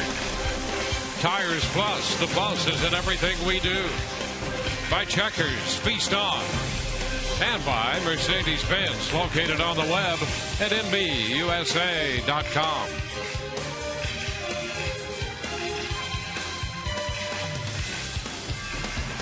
We move into the bottom of the ninth inning at Tropicana Field. Martino de los Santos will be the new pitcher for Oakland. Their fourth of the day. He follows Grant Balfour. He's making his 15th appearance. Martino's got a huge arm, but can run into some command issues. So important for Rays hitters to be ready to hit, but yet patient. They could get themselves a couple of base runners without having to even swing the bat. He pitched a third of an inning Friday and was in the game last night. Robinson Chirinos fouls the first pitch. Fastball at 95 for a strike.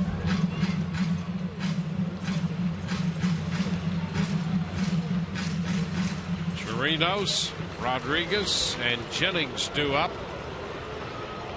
4-4 tie. The breaking ball is too high. 1-1. Trevor Cahill pitched 6 innings. Gave up 3 runs on 6 hits.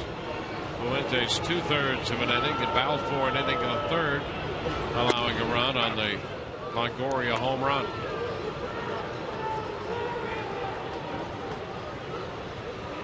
One ball, 2 strikes.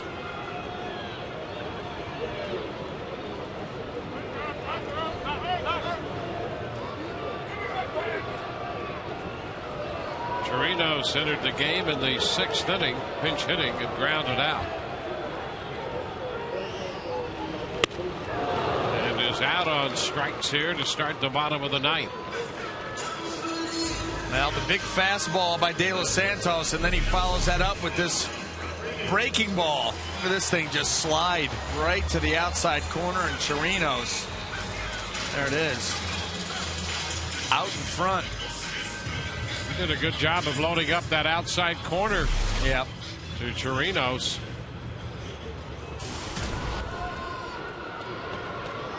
Sean Rodriguez in there. Pitch inside.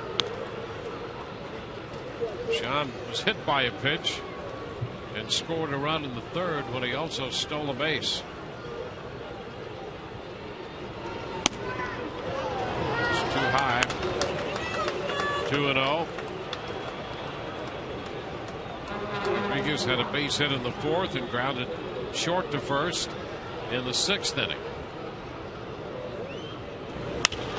It's a long way, but well foul on the fastball in. And it's 2-1.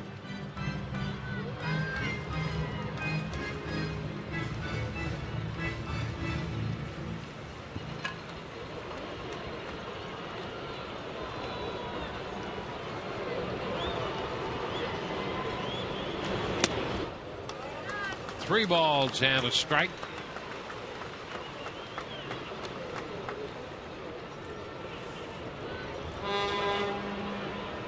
Sean 0 for 1 against De Los Santos prior to this at bat.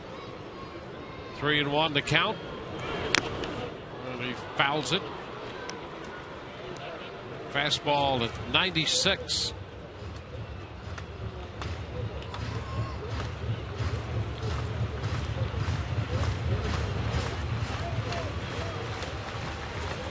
Bottom of the ninth. 1 out. Base is empty. 3-2 the count. Rodriguez fouls it away. Rays tied this game with a run in the 7th.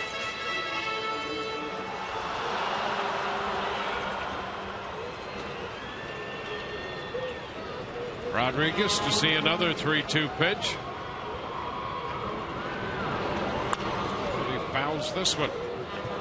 A good battle going on right here between De Los Santos and Sean Rodriguez. The Rays desperately want to get a base runner here with 1 out to give them some options. You got the top of the order coming up. Rodriguez, who can steal a bag if he needs to.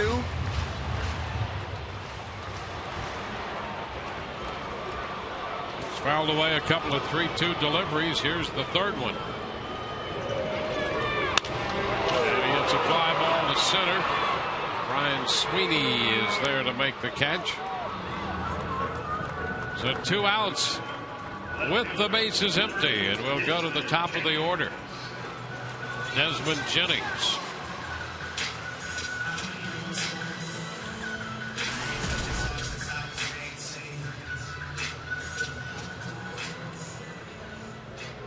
Has Desmond had a walk-off yet? Let's go. That'd be about the time.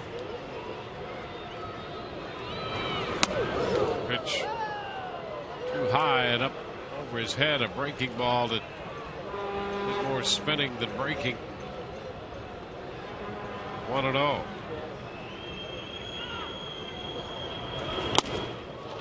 Swing and a miss at the fastball up. He was thinking he tried about trying to end it right there.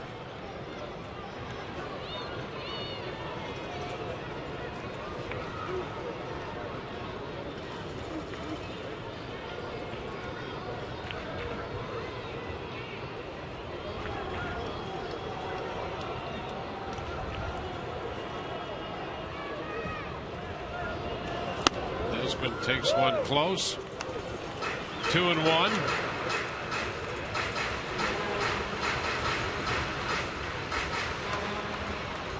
Jennings had an RBI single of De Los Santos in the Oakland series in Oakland. Pops it up. It's foul. Headed out of play. 2-2.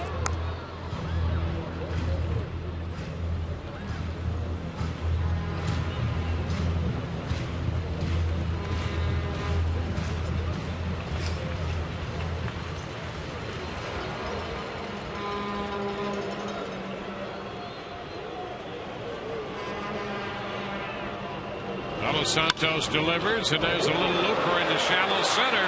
That's in there for a base hit. Big turn at first by Jennings. Sweeney returns the ball to second base. So there's the base hit. The Rays have a base runner. Well, now the question is, what pitch does he try to steal on? 1, 2, or 3? Well, you know that the Rays are going to put him in motion. 2 outs here in the bottom of the 9th inning. Try to steal, get into scoring position, and let Johnny Damon try to drive you in if they would even pitch to him. But I guarantee you, Desmond Jennings will be off.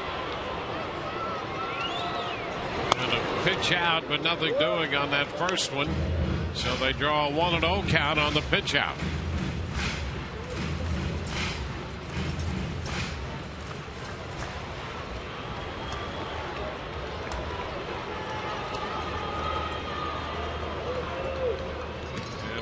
Throw to first. Jennings is back in. Desmond 6 of 8 in the steal department.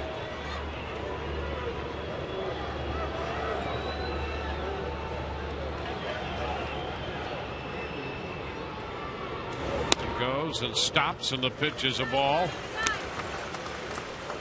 2-0.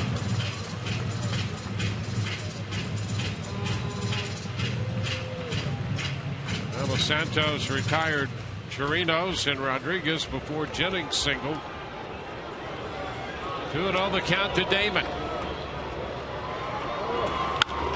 Damon hits a high fly ball down the right side. Foul. Gonzalez runs out of room as that ball carried back into the stands. 2-1.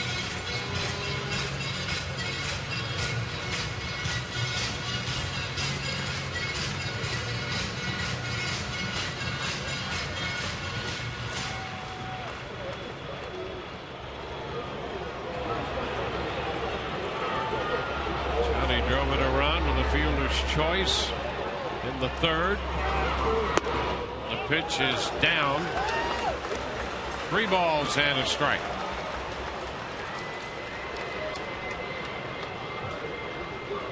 As we saw early on, Jennings could be in scoring position right at first base. Yeah, right. Hard hit ball out to right center. See you later. There he goes. 3-1. Swung on and a high fly ball back into deep right field.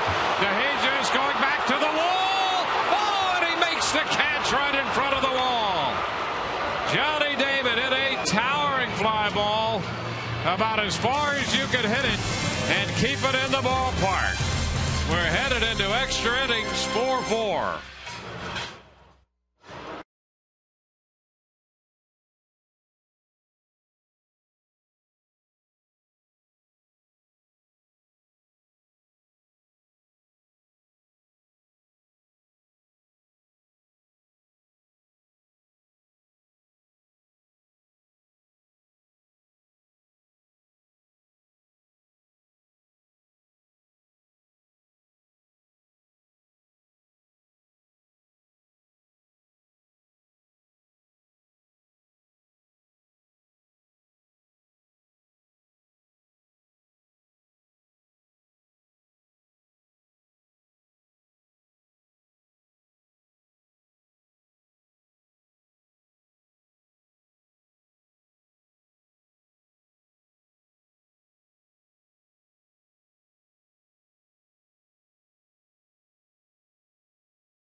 Innings presented by Jack Link's Beef Jerky all season long. Jack Link's Beef Jerky, feed your wild side. Extra innings, the Rays and the A's here at Tropicana Field. Tied 4-4. The Rays 5-4 in extra innings. Oakland 6-10. Jake McGee, the new pitcher for the Rays, one perfect inning for Kyle Farnsworth and now McGee. Well, McGee on for the 23rd time. He's got about a strikeout an inning, 15 and 15 in the third. He's been really pumping the fastball. Victimized last night by David DeJesus, but showing good velocity and an improving breaking ball. He faces Josh Willingham, then DeJesus, and Sizemore do.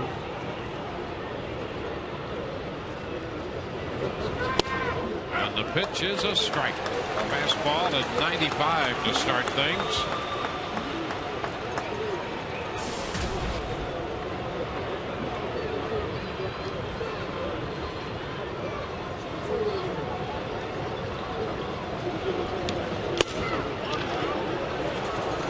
One and one.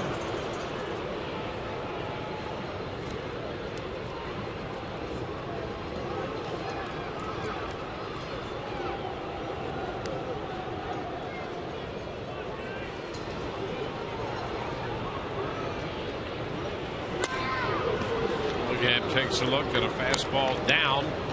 2 balls and a strike.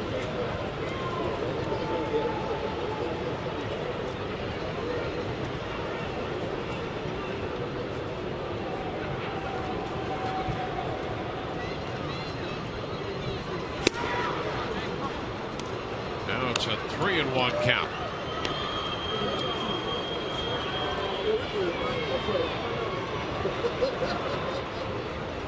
Willingham 1 of 2 against Jake McGee.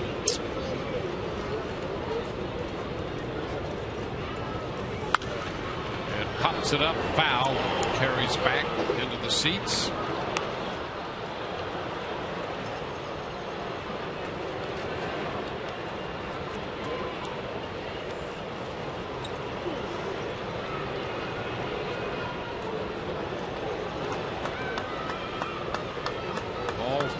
Oakland runs came against David Price.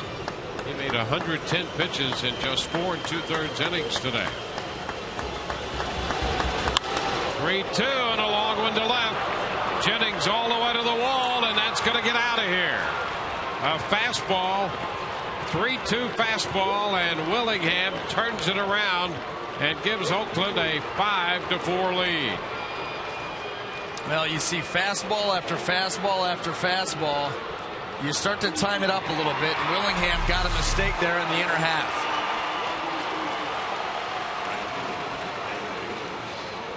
You see, he didn't even have much finish to the swing. Look at that. Just quick contact. Create enough power. You could see the Oakland dugout reaction. They knew it.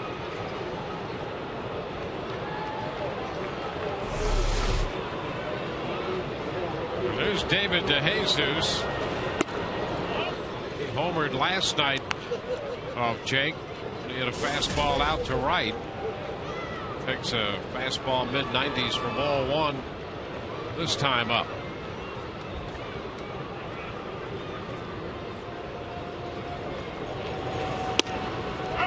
That's a strike on the outside part of the plate. 1-1.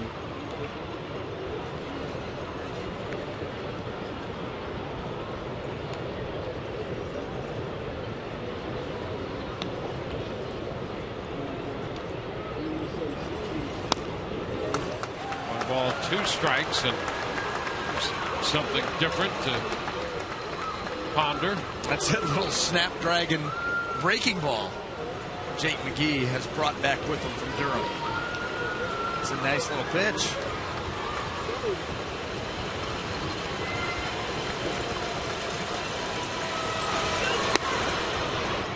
It's low. A 2-ball, 2-strike count.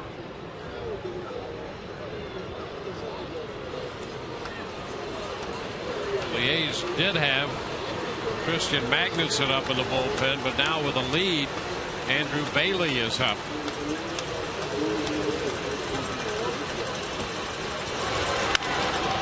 DeJesus lifts the fly ball toward the line and left. Desmond Jennings makes the catch. 1 out in the 10th.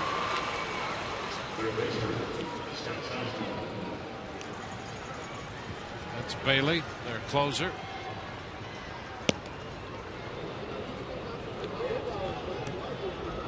Scott Sizemore will be the hitter.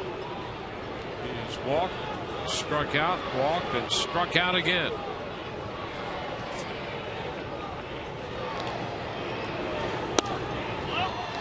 Pitch is upstairs. 1-0 the count to Sizemore.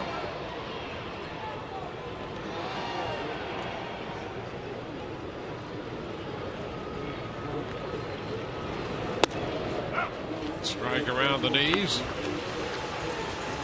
1-1.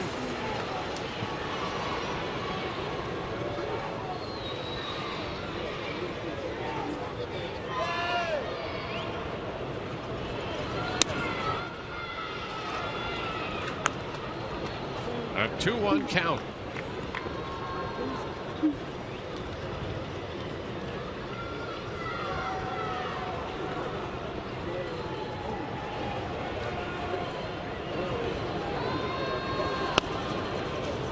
And it's down. 3 balls and a strike.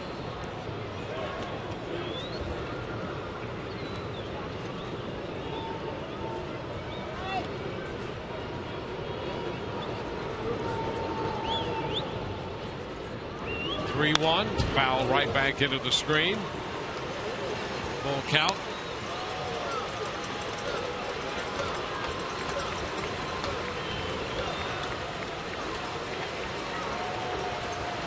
The Rays have fallen a run behind here in the top of the 10th.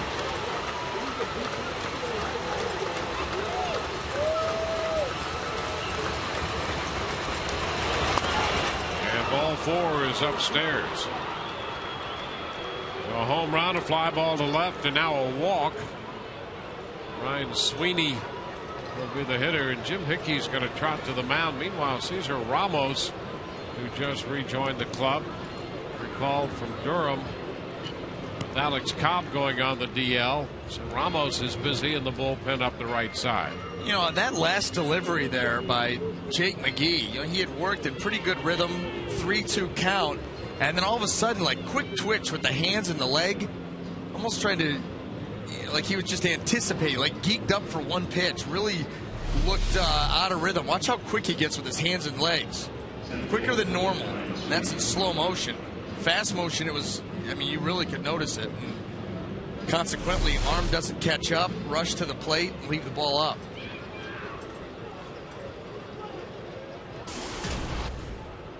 And now Ryan Sweeney. And the pitch is a strike. Well, with that in mind, that might be why Ramos is up in the bullpen, another left-hander. If they think McGee might be having a little mechanical issue that would prolong an inning, they wouldn't want him out there for a high pitch count. Down and away. It's a 1-1 count on Ryan Sweeney, who picked up his first hit today against left-handed pitching. He was 0 for 19 entering this game against lefties, and he singled in the 4th inning, and that drove in a run.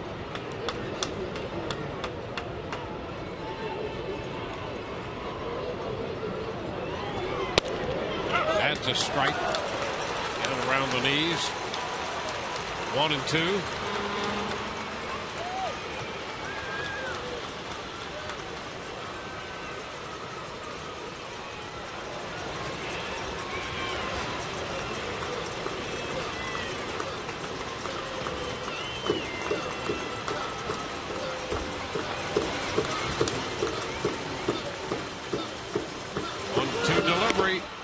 Low.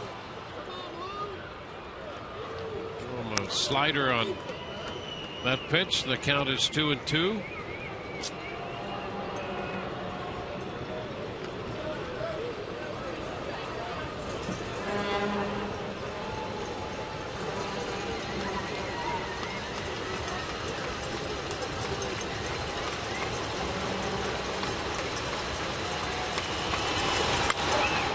Sweeney fouls this one. It's headed out of play. Rice, Howell, Peralta, Farnsworth, and now McGee. Bailey ready in the bullpen down the left field side for Oakland.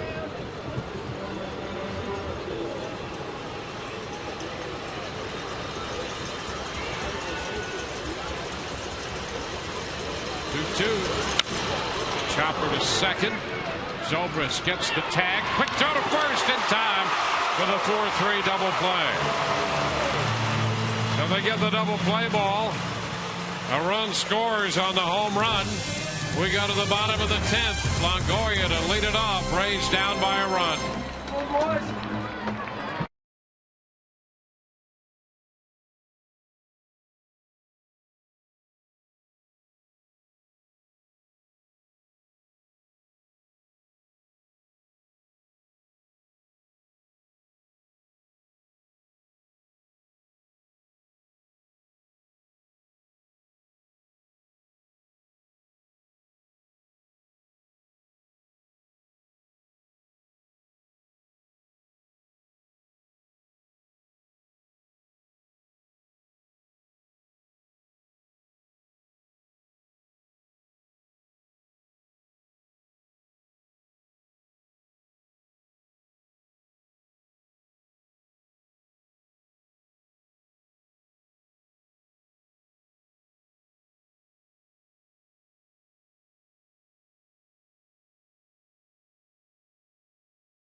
New pitcher, the closer, Andrew Bailey on for the Oakland A's.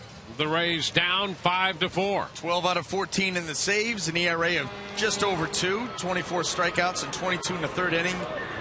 That opponent's average at just 175. Evan Longoria homered in the 7th to tie the game. He bats in the 10th with the Rays down by a run and sends a fly ball up the right side.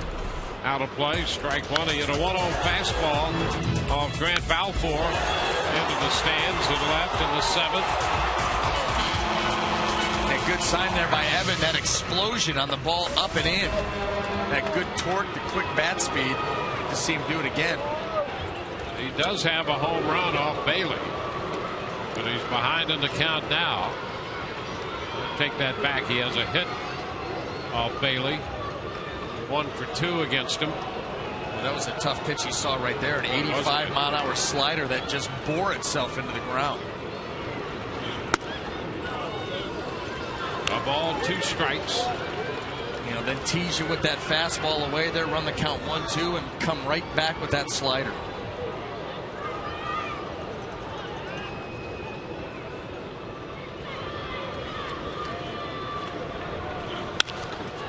Sends a fly ball to right. That will send DeJesus back to the track.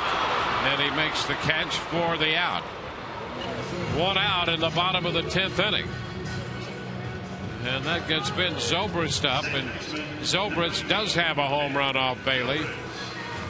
He's 2 for 4 with a walk and a home run lifetime against him.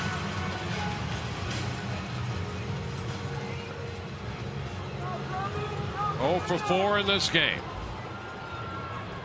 Sounds about right. Time for the first hit. That would work out. Yeah. Get it started early. Bailey throws him a strike. That's the thing when you've got power stuff and you can locate like that. You may know what's coming, but it's tough. And a little tap right side. Zobrist hustling to the bag, and he is safe. Bailey took the throw from Rosales. Zobrist got his hand in there. Bailey was arguing to make sure that Welke knew that he had not missed the bag with his foot. He said, no, I touched it. But Zobrist got in there. Yeah, he may have slid the right leg into the bag, but he was by it here. Right here he steps on, he's got him. But he misses, allows Zobrist's hand to get in, and by the time he kicks the corner, Ben's already there. So that's what that conversation was about. He was dragging that foot to get the edge of the bag, but Zobrist had beaten the play in. So there's a base hit.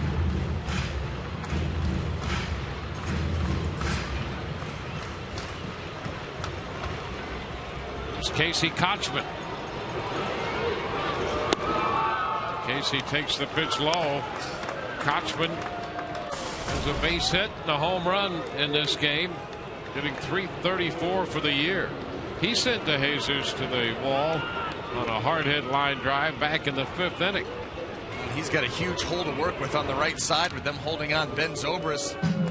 Jemiah Weeks, where he's playing, a lot of room over there on that right side to roll something through and get Zobrist over to third base.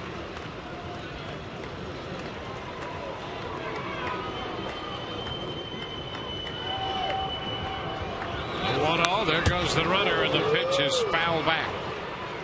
1-1.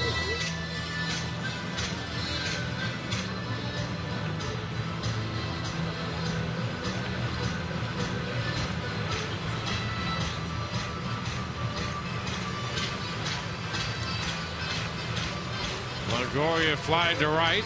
Zobrist single.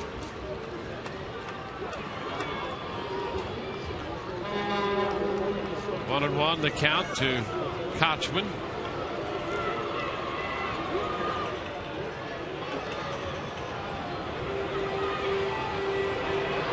Bailey since the All-Star break, making his 9th appearance. He came in with a 123 earned run average after the break.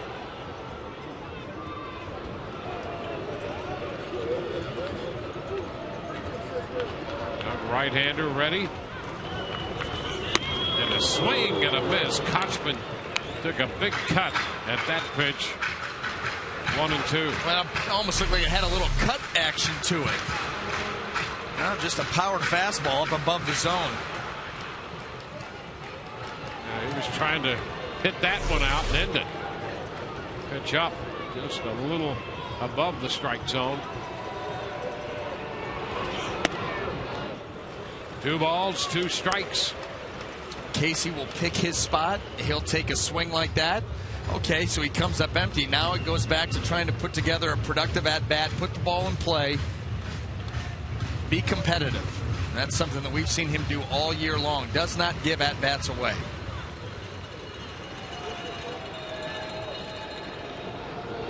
Two, and a base hit shot the other way. Well, he took one shot at the long ball and comes back and singles into left field. Zobrist stops at second.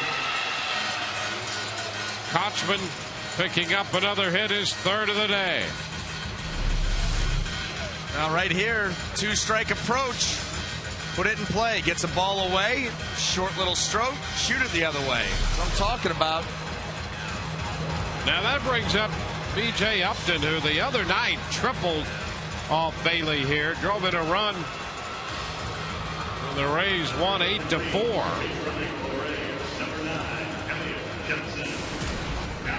Now Elliott Johnson's going to run. He's going to run for Kochman over at first. And Upton is the hitter. 2 on with 1 out.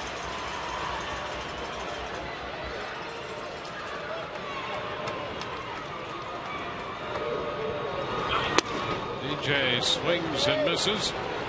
Missed the fastball, strike 1.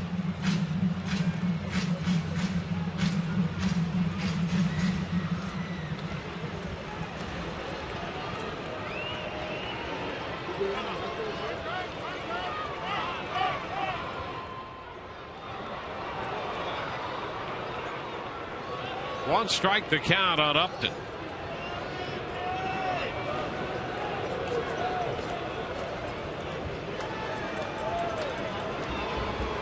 Johnson first, is Zobrist second, and there's a pop-up to the right side. Weeks into shallow right field. It's going to be an infield pop. 2 gone.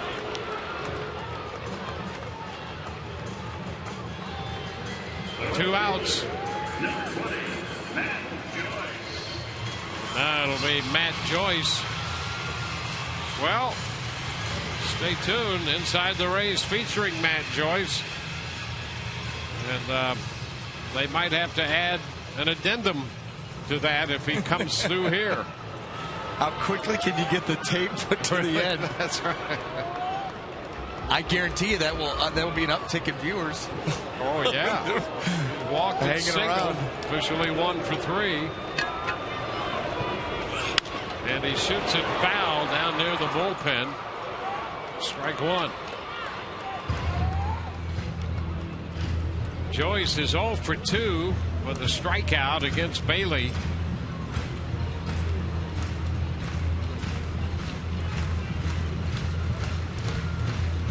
Rays have collected 2 hits. They have Zobrist on second and Johnson pinch running at first.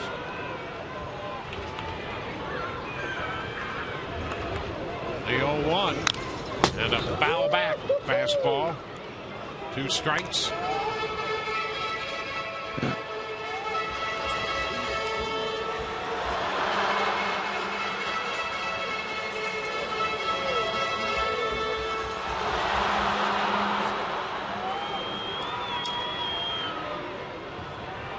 Rays down by a run. 2 men on. 2 outs in the 0-2. And a line drive going to be caught by Sogard, the shortstop, to end this game. Joyce made a bid. It was headed up the middle. Sogard got over there to make the grab, and this game is over. No runs, 2 hits, and 2 men left in the 10th inning for the Rays, and they dropped this game 5-4. De Los Santos will get the win. Bailey a save, and McGee the loss. And the Miller Lite tastes great this moment. The home run off the bat of Josh Willingham to lead off the 10th. That decides the game. And so the Athletics win this series, taking 2 out of 3 from the Rays. 5-4 in 10 innings. For Brian Anderson and Todd Callis, Dwayne Stats, hope you've enjoyed the telecast. If not the outcome, Rays take on the Kansas City Royals here tomorrow night. We'll see you next on Rays Live, the postgame.